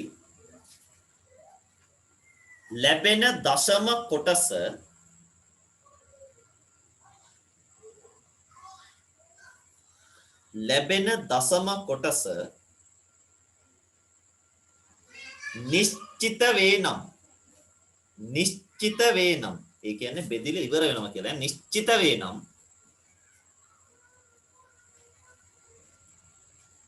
භාගයක් දශමයක් ලෙස දැක්වීමේදී ලැබෙන දශම කොටස නිශ්චිත වේ නම් එවැනි දශම අන්ත දශම වේ. එවැනි දශම අන්ත දශම වේ. ඒ කියන්නේ මෙහෙම නැවත නැවත යෙදෙන්නේ නැහැ ඒ වගේ. ඒක නිශ්චිතයි මේ 5 නම් 5. නැත්තම් 5යි 1යි 3යි නම් 5යි 1යි 3යි විතරයි. නිශ්චිත වේ නම් එවැනි දශම අන්ත දශම වේ. හරි. දැන් එහෙනම් ඔයාලා එතෙන්ට උදාහරණ දෙකක් අපි ලියමු. බෙද බෙදා ඉන්න ඕනේ නෑ. අපි ටක් ගාලා ලියමු ඈ. හරි. පළවෙනි උදාහරණ ලියන්න අන්ත දශම වලට එක උදාහරණයක් තමයි දෙකෙන් එකෙන් ලැබෙන කෙනා. හරියටම බෙදිලි ඉවර වෙනවනේ. අනික තමයි 10න් 9න් ලැබෙන කෙනා 0.9යි මේ හරියටම බෙදිලි ඉවර වෙනවා. එහෙනම් මෙයාලට තමයි අපි කියන්නේ අන්ත දශම කියලා. තව ගොඩාක් තියෙනවා. අපි උදාහරණ දෙකයි ලිව්වේ ඈ. හරි. අන්ත දශම. හරි මේ උදාහරණ දෙක ලියන්න.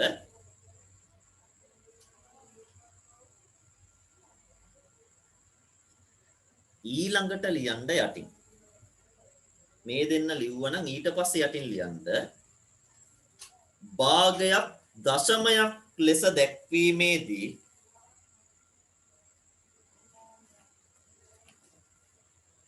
භාගයක් දශමයක් ලෙස දැක්වීමේදී භාගයක් දශමයක් ලෙස දැක්වීමේදී ලැබෙන දශම කොටසේ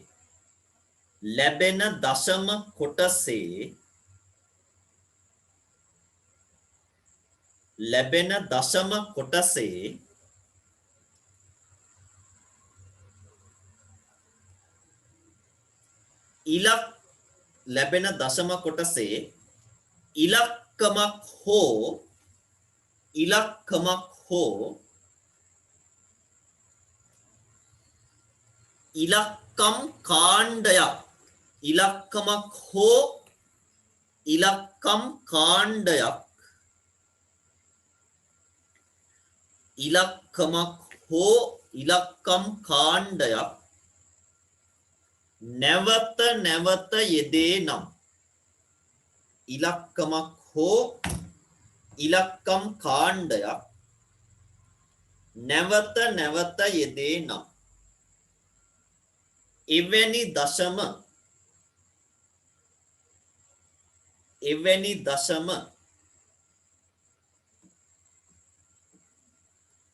එවැනි දශම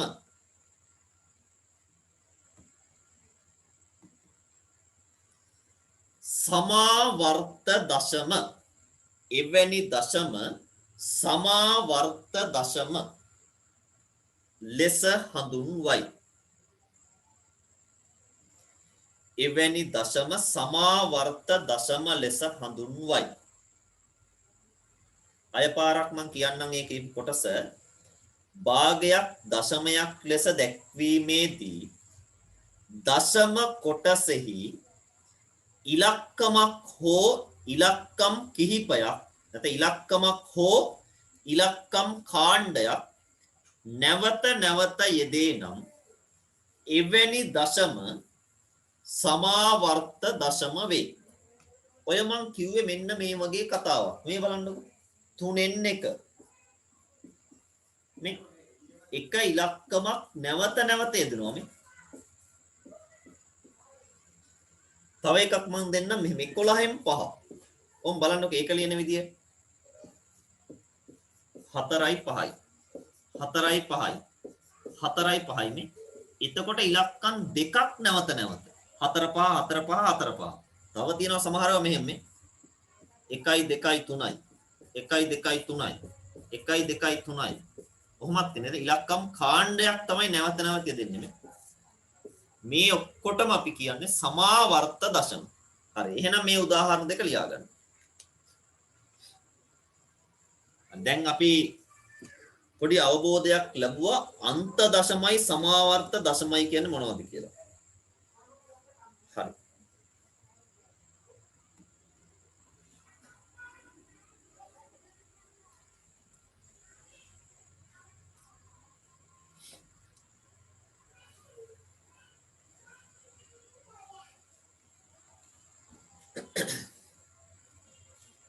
තව නම් ඉතින් දැන් මේ කොටසෙන් තමයි අපි ගණන් හදන්නේ. මේක ඉක්මනට ලියා ගන්න. ඊට පස්සේ මම පොඩි ගණන් පහක් දෙනවා. හරි.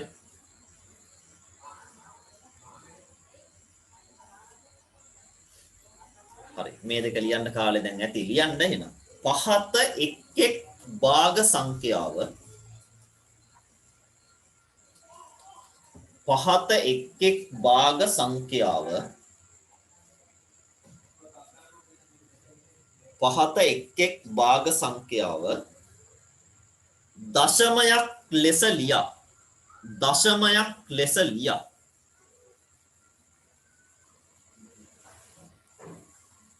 පහත එක් භාග සංඛ්‍යාව දශමයක් ලෙස ලියා එය අන්තද සමාවර්තද යන්න ලියන්න. එය අන්තද සමාවර්තද යන්න ලියන්න. හරි. දැන් මේ කොටස මෙහෙම කරද්දී එය අන්තද සමාවර්තද යන්න ලියන්න. හරි මෙන්න ගණන් 5 ඈ. ඔයාලා මේක දශම කරලා ඉස්සරහෙන් ලියන්න. බෙදිලා ඉවර වෙනවා නම් අන්ත ඉවර වෙන්නේ නැතුව රටාවක් තියෙනවා නම් සමාවර්ත කියලා ලියන්න. හරි. පළවෙනි ගාන. කැල් එක භාවිතා කරන්නේ නැතුව ලියන්න බෙදන්න පුළුවන් නම් හැබැයි ඉතින් මෙහෙමයි සමහරු කැල් එක භාවිතා කරයි. ඒත් මේ කොටසට ඒක හානියක් වෙන්නේ නැහැ. වෙන ගණන් හදන්න හානියක් වුණාට මේ අන්ත සමාවර්ත තෝරන්න ඒක හානියක්. නමුත් ඒ නිසා වල කැල් එකෙන් කරන්න එපා. නිකම් බෙදන්න. 3න් 2 4න් 1 කොහොම කිව්වද දැන් සමහර ළමයි කැල් එකෙන් බෙදන අයත් ඉන්නවා.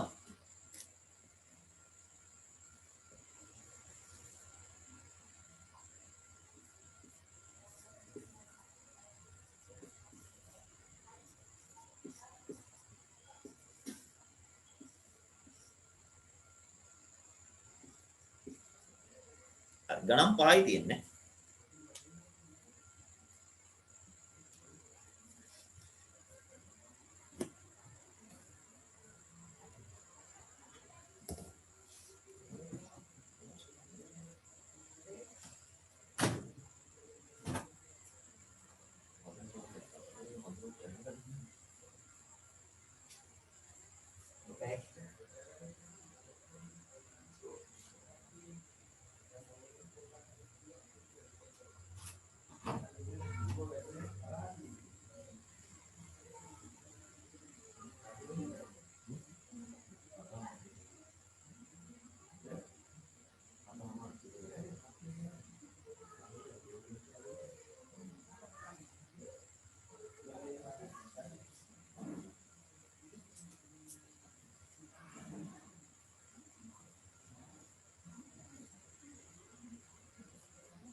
හරි අවසාන එක තමයි ඉතින් ටිකක් අමාරු ගාන.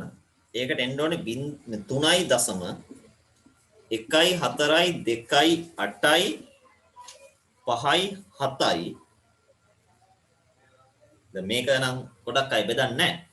ආයෙත් පටන් ගන්න 1යි 4යි 2යි 8යි 5යි 7යි.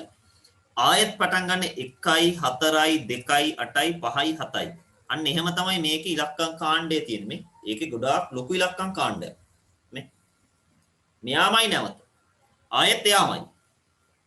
මේකේ නම් ඉලක්කම් දෙක ගානේනේ. මේක එක ගානේනේ. මේක ඉලක්කම් 1යි 2යි 3යි 4යි 5යි 6යි 6 තමයි රටාව ලැබෙන්නේ. එහෙම සමහර ඒවා 15 ලැබෙන ඒවාක් තියෙනවා. හරි. එහෙනම් ඉතින් ඔයාලට පුළුවන් මේකේ පිළිතුරු ටික දැන් ලියන්න. සමාවර්ත. හරි. අන්ත. සමාවර්ත. අන්ත. සමාවර්ත. හරි. එහෙනම් අපි ඒ පොඩි ගානෙන් දැන් ඊළඟ ගානට යන්න යන්නේ. හරි මේක දැන් හැමෝටම පැහැදිලි ඇති. සමහරු මේක කැල්ලකින් බෙදලත් ඇති. ඉතින් ඒ මේකට නම් හානියක් වෙන්නේ නැහැ. සමාවර්ත අන්ත කියන එක හොයාගන්න ඉතින් කමක් නැහැ. හරි. එහෙනම් ඊළඟ පියවර දැන් අපි යමු. හරි මේ බලන්න.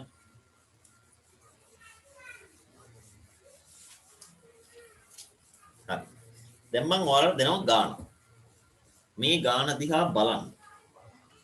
මේ හරි. තව ගානක් දෙනවා. තව එකක් දෙනවා. මේ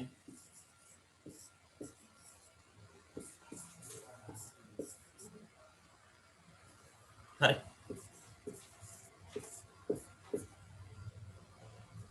හොඳට බලාගන්න.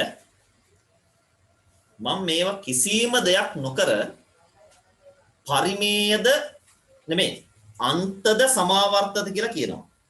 මේක සමාවර්ත දශමයක් ලැබෙන භාගයක්. මේකෙන් ලැබෙන්නේ අන්ත දශමයක්. හරි?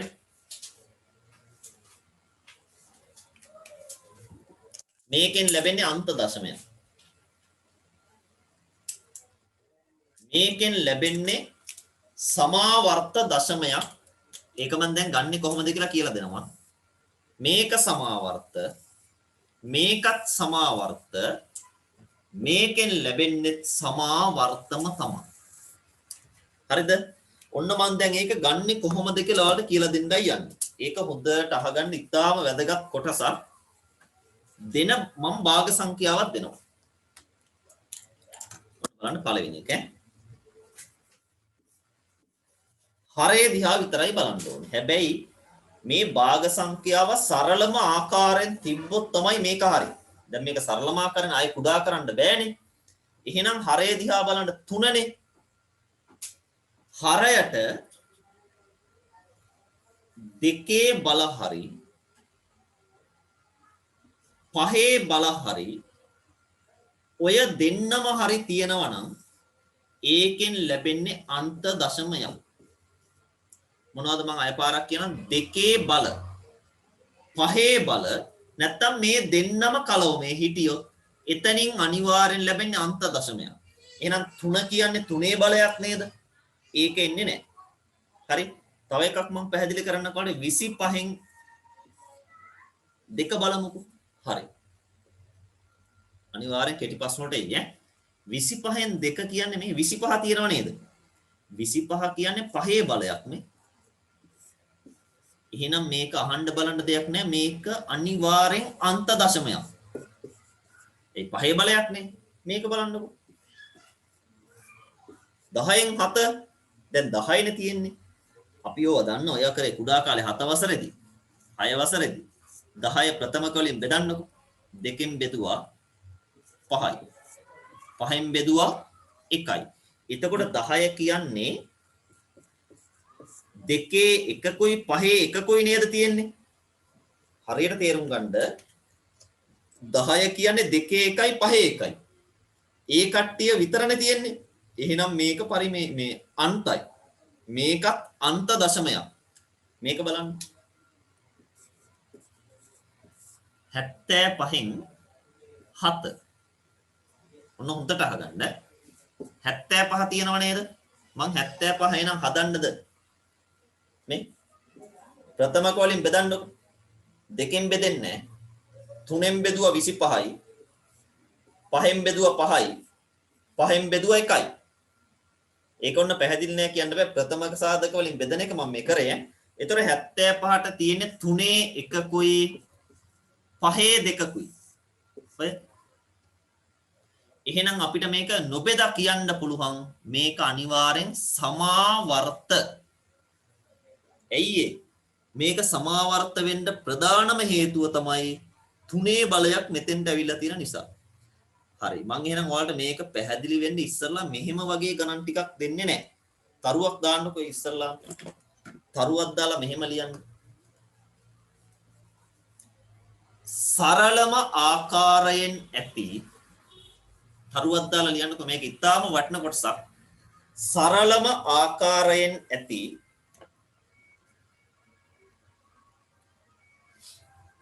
සරලම ආකාරයෙන් ඇති භාග සංඛ්‍යාවක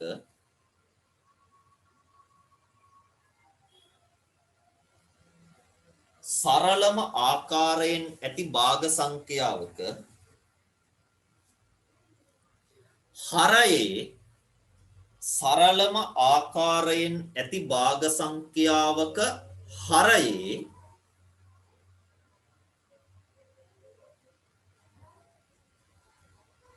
දෙකේ බල හෝ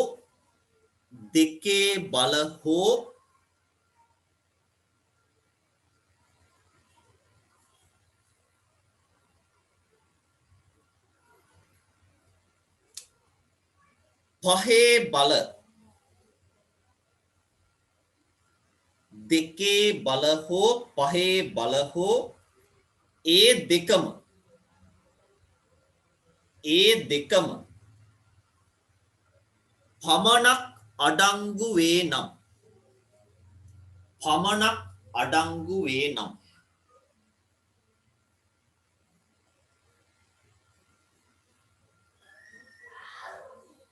පමණක් අඩංගු වේ නම් එයින් ලැබෙන්නේ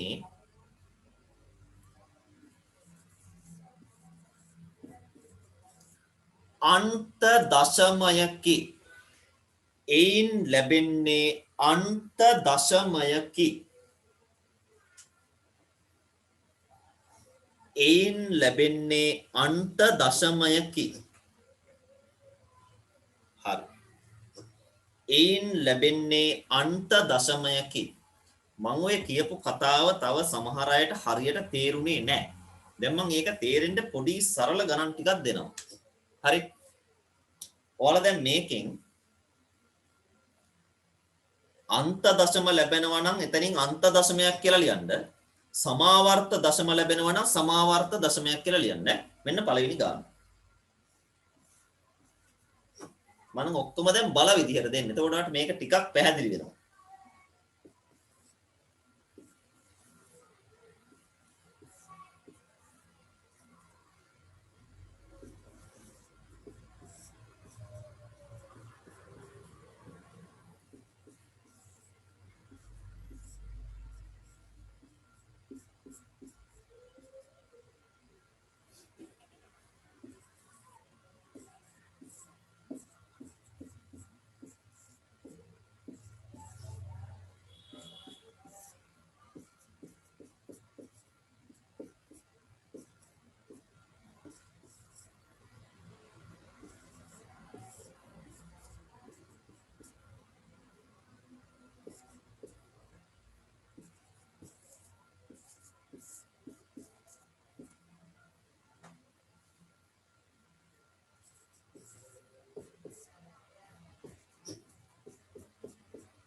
මේ පහලට ඔක්කොම ප්‍රථමක කට්ටියක බල තමයි තියෙන්නේ. ප්‍රථමක වලින් තමයි බල හදලා තියෙන්නේ. ඒක අපි දන්නවනේ අර කුඩා පොදු ගුණාකාරය, මහා පොදු සාධකය. ඒ ඔක්කොම හොයද්දී අපි ප්‍රථමක වලින් ලියාගන්න මේ විදිහට තමයි මේ ලියලා තියෙන්නේ.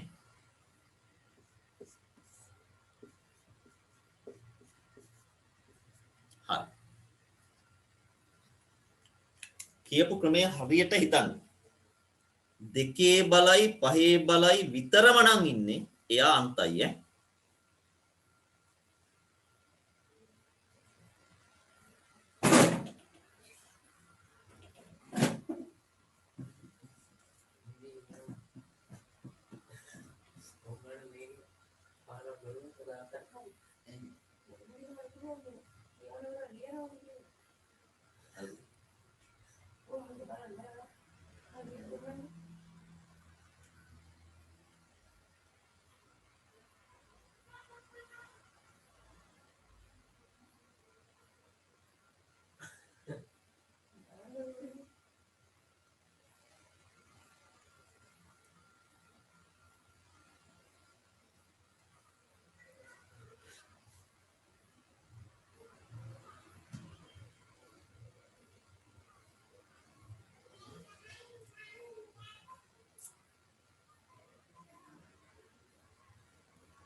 හරි.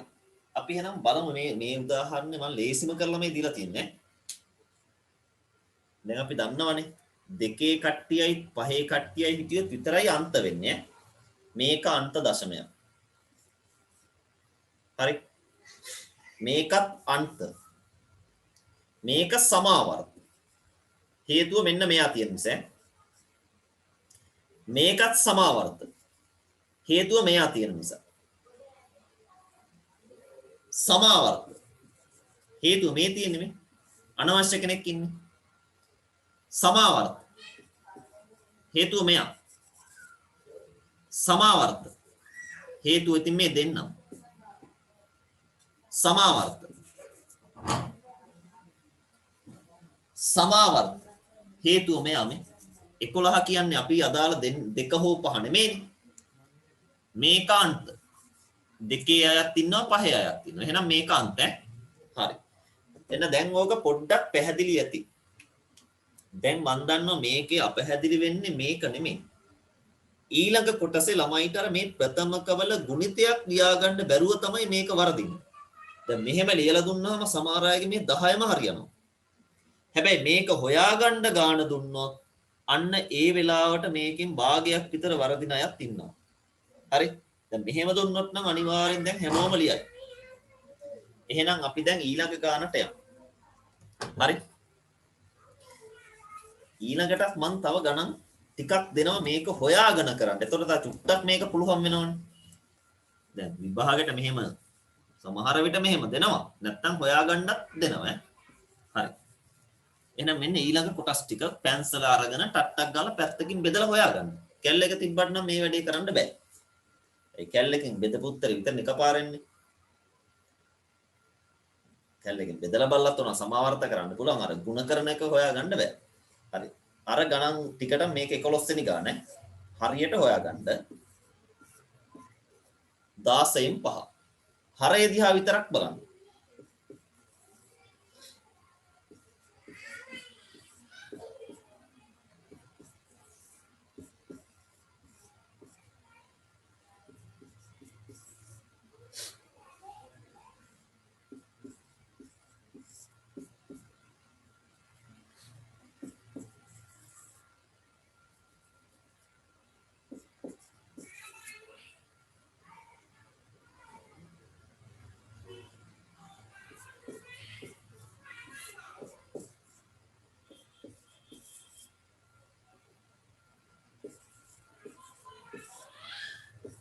හරි. ගණන් 6යි තියෙන්නේ. ඔයාලට දැන් අර ක්‍රමයේ ඉගෙන ගත්තොත් මේක එකපාර ඉස්සරහින් උත්තරේ ලියුව හැකි. මේක ටක් ගාලා කටුවඩ කරේ ටක් ගාලා බෙදන්න අවශ්‍ය නැහැ. බෙදන්න ගියොත් වෙලා යන්නේ 16 අර විදියට හදා ගන්න පුළුවන්. දැන් 80 න් සමහර බෙදන්න ගියොත් මේ වශයෙන් බෙදන්න ගියොත් අමාරු 125 හොයන්න එපා.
බෙදන්න එපා ඈ.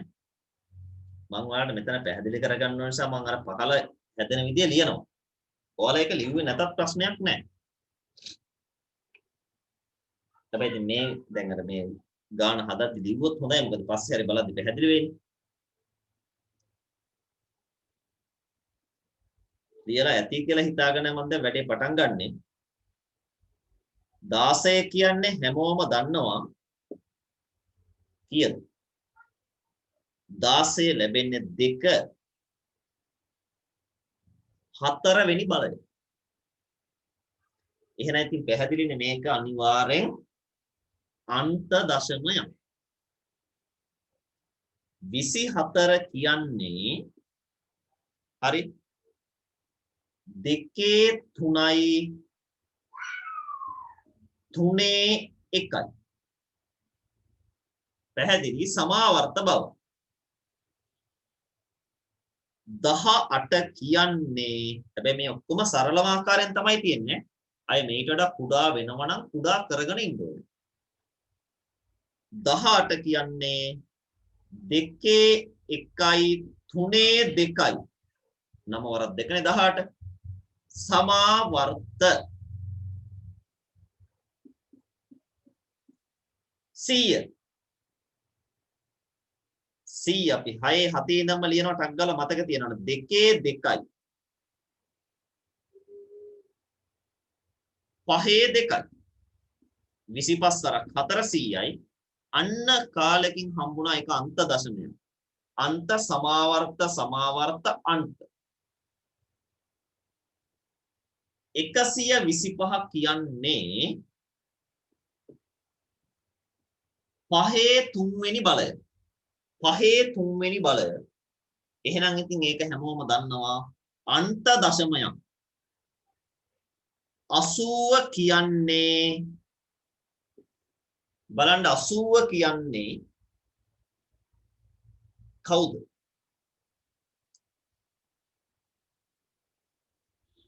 2 4යි 5 1යි 2 4යි 5 1යි. එතකොට අපිට 16 වරක් 5 80 ලැබෙන්නේ. දෙන ඕනම කෙනෙක් මෙහෙම ලියන්න පුළුවන් ගුණිතයක් විදියට. එහෙනම් ඒක අපිට පැහැදිලි අන්ත දශමයක්. එහෙනම් ඔන්න අපි දැන් ඒ ක්‍රමයේ ඉගෙන ගත්තා. අන්තද සමාවර්තද කියලා හරය දිහා බලලා ඉගෙන ගන්න පුළුවන්. හොයන්න පුළුවන්. හරි? දැන් ඒක මම ඔයාලට කියලා දුන්නා. මේවා ඉතින් සමහර වෙලේ කෙටි ප්‍රශ්නයකට වගේ අහන්න පුළුවන්. හැබැයි විභාගෙට එන්නේ නැති වෙන්නත් පුළුවන්. නමුත් අපි දැනුමට මේවා තියෙන්න ඕනේ. හරි. එහෙනම් ඊළඟට ලියන්න අනුමාත්‍රිකාවක් සමාවර්ත දශමයක් හරි මේක ඉවර නැත්තම් මේක හදාගන්නකො මෙහෙම මේ ටික හරියට ලියාගත්තොත් හොඳයි අපිට පස්සේ හරි බලද්දි පැහැදිලි. මම ඒකට තව විනාඩි 2ක් විතර දෙන්නම්.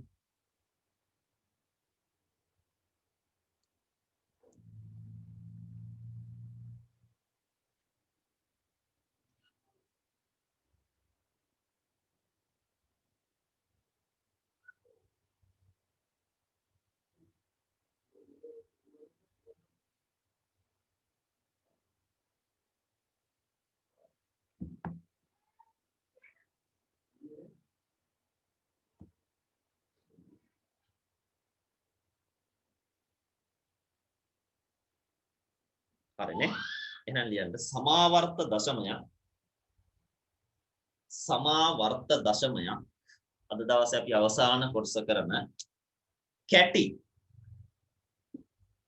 සමාවර්ත දශමයක් කැටි කළ ආකාරයෙන් ලිවීම. කැටි කළ ආකාරයෙන් ලිවීම. කෙටි නෙමෙයි කැටි සමාවර්ත දශමයක් කැටි කළ ආකාරයෙන් ලිවීම. උතරනේ කෙටි කිරීමක් තමයි ඉතින්. කැටි කළ ආකාරයෙන් ලිවීම.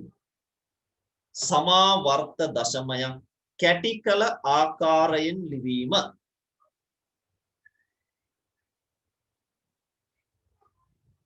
හරි. අද අපි සමාවර්ත අන්ත වලින් එහාට යන්නේ නැහැ. සමාවර්ත දශමයක් කැටි කළ ආකාරයෙන් ලිවීම. එහෙනම් ඔන්න හොඳට අහගන්න මේක. මම ඔයාලට සමාවර්ත දශමයක් දෙනවා. සමාවර්ත දශමයක් කැටි කළ ආකාරයෙන් ලිවීම. පළවෙනි ගාන. මේ බලන්න. මේක කැටි කරන්නේ මෙහිමයි. කැටි කරන්නේ 0.0 මෙන්න මෙහෙමයි අපි සමාවර්ත දශමයක් කැටි කරන්නේ. 0.0 සමාවර්ත 3යි කියලා තමයි මේක කියන්නේ. 0.0 සමාවර්ත 3යි. ඔයාලා කියන විදිහත් මේක ලියන්න ඕනේ. මේක ලියන්නේ 0.0 සමාවර්ත 3. 0.0 සමාවර්ත 3 ගණන් 2 3ක ලිව්වහම ඇති. හරි. බලන්න මේක ඉක්මනට කෙටි කරන විදිහ ලියා ගන්න.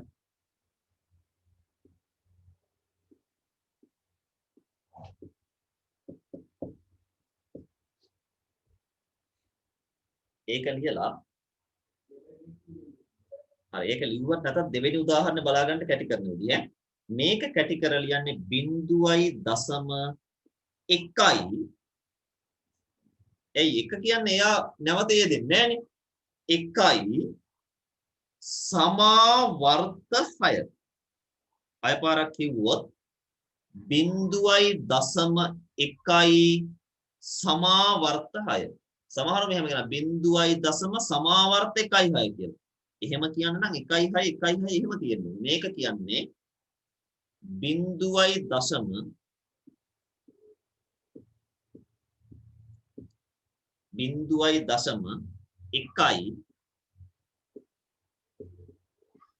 සමාවර්ත 6. හරි. ඒ දෙකම ලියා ගන්න මෙතනින් පස්සේ වචනෙන් ලියන්න ඕනේ නැහැ. 0.1යි සමාවර්ත 6. හරි. තව එකක්.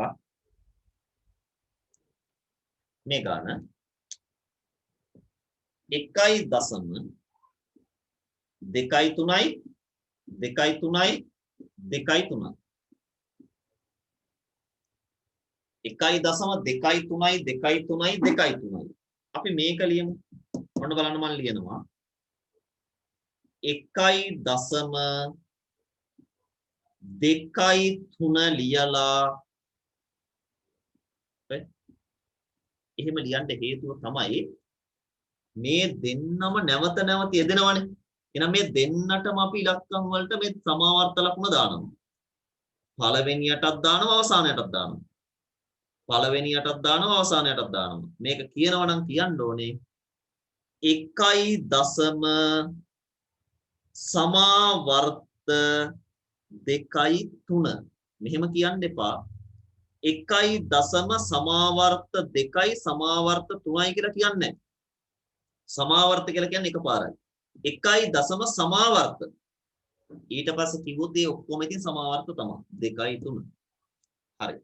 ඒකත් ඕන්න ලියන්නකො. නැත්තම් පැටලෙයි. 1.0 සමාවර්ත 2.3. 1.0 සමාවර්ත 2.3. හරි. තව තියෙනවා ඉගෙන ගන්න. මේකට එන්න. මේ ගාන.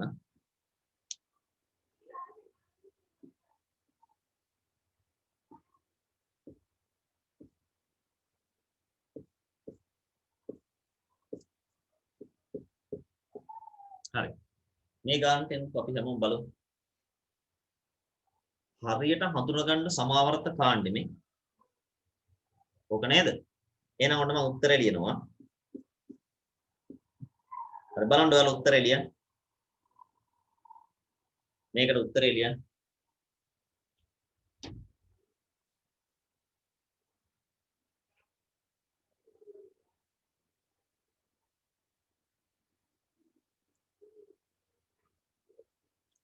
හරි. දැන් ලියලා ඉවරයි. ඔන්න මම උත්තරේ දිනනවා. හැබැයි සමහරට වැරදිලාම කණ්ඩ වෙයි.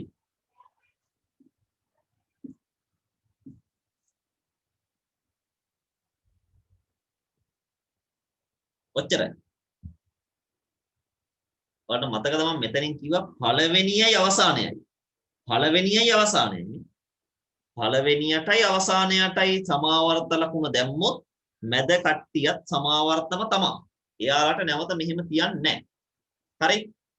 එතකොට මේක කියනවා නම් කියන්නේ 0.0 සමාවර්ත 1.3.5.2 0.0 සමාවර්ත 1.3.5.2 පැහැදිලිනේ?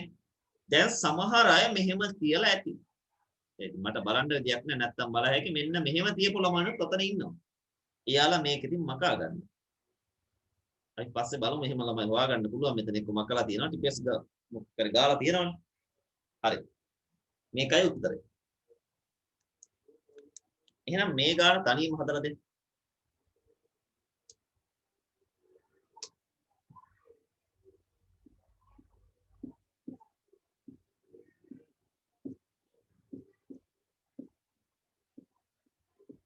මේක 3.2 4යි 1.3.5යි 1.3.5 හරි බලන්න කල්පනාවෙන් ලියන්න.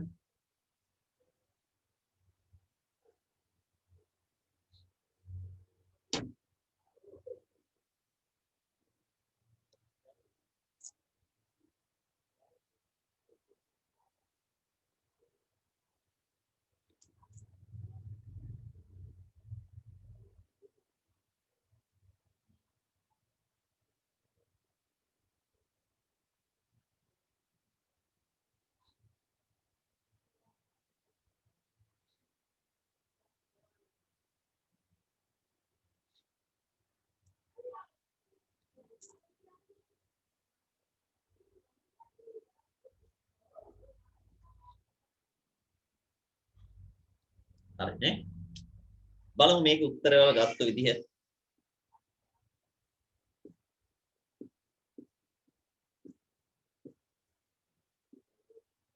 මෙන්න මෙහෙම ලියලා තියෙනවා තමයි හරි.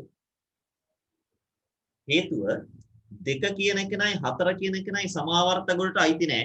ඒ දෙන්න එහෙම්මම ලියලා සමාවර්ත ගොඩ හඳුනා ගන්න මේ. සමාවර්ත ගොඩ හඳුනා ගන්න. මේක නම් මෙහෙමනේ. හරි. එතකොට 2යි 4යි ලියලා ඊට පස්සේ තමයි සමාවර්ත කාණ්ඩය ලියන්නේ. පළවෙනියටයි අන්තිමයටයි සමාවර්ත ලකුණ දානවා. මේක කියවනවා නම් කාට හරි කියවන්නට පුළුවන් මෙහෙමයි. 3.2යි 4යි සමාවර්ත 1.3.5යි. හරි නේද? හරි දැන් මේක ඔන්න පැහැදිලි ඇති කියලා හිතනවා. සමාවර්ත දශමයක් කැටි කළ ආකාරයෙන් ලියන විදිය. හරි. එහෙනම් දැන් ඔයාලා අද දවසේ ඉගෙන ගත්තා මම පොඩ්ඩක් මුලට යන්නම්. නිකිලා ඉගෙන ගත්තා මතක් කරගන්න. නිකිලා ඉගෙන ගත්තා. ඉසෙට් අකුර. ඊට පස්සේ ඉගෙන ගත්තා ප්‍රකෘති සංඛ්‍යා n අකුර. ඊට පස්සේ ඉගෙන ගත්තා පරිමේය සංඛ්‍යා q. ඊගාව අපරිමේය සංඛ්‍යා ඉගෙන ගත්තා q අනුපූරකය. ඊගාවට ඉගෙන ගත්තා තාත්වික සංඛ්‍යා. ඊට පස්සේ තමයි අපි ඉගෙන ගත්තේ අර පරිමේය සංඛ්‍යා වලට සංඛ්‍යා වර්ග 4ක් අයිති කියලා මම කිව්වා. නිකිල භාග අන්ත දශම සමාවර්ත දශම. ඊට පස්සේ අපි නැවත සාකච්ඡා කරා සමාවර්ත සහ අන්ත වෙන වෙනම. ඔයාලට මතක ඇති අන්තයි කියන්නේ බෙදිලා ඉවර වුණ ඒවා. සමාවර්ත කියන්නේ බෙදිලා ඉවර වෙන්නේ නැති ඒවා. හැබැයි රටාවක් තියෙන නේ. අපරිමේය කට්ටියගේ රටාවක් නෑනේ. සමාවර්තයගේ රටාවක් තියෙනවා. ඕක තමයි මේ දෙන්නගේ වෙනස. හරි. එහෙනම් දැන් මම ඔයාලට මේකෙන් ගණන් ටිකක් දෙනවා. මේ ගණන් ටික ගෙදරින් කැටි කර ලියන්න. හරි කැටි කර ලියලා තියන්න. ඊට පස්සේ අපි ඊළඟ සතියේ බලලා ඊළඟ සතියේ ඉතින් පටන් ගත්ත තැන ඉඳලම ගණන් හදන්නයි තියෙන්නේ. හරි. මේකට ටියුට් එකක් තියෙනවා මම ඔයාලට හරියට කියන්නම් ඒක.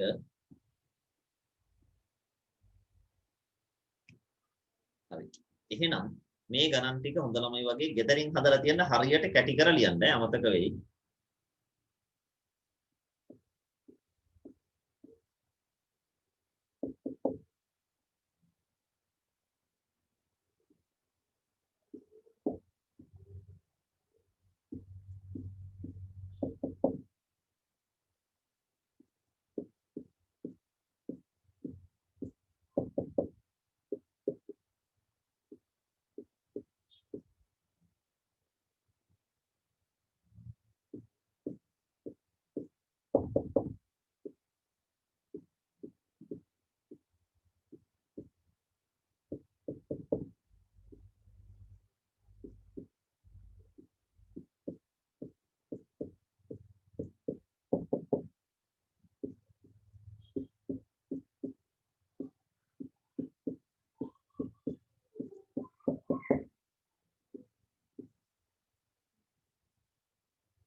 හරි.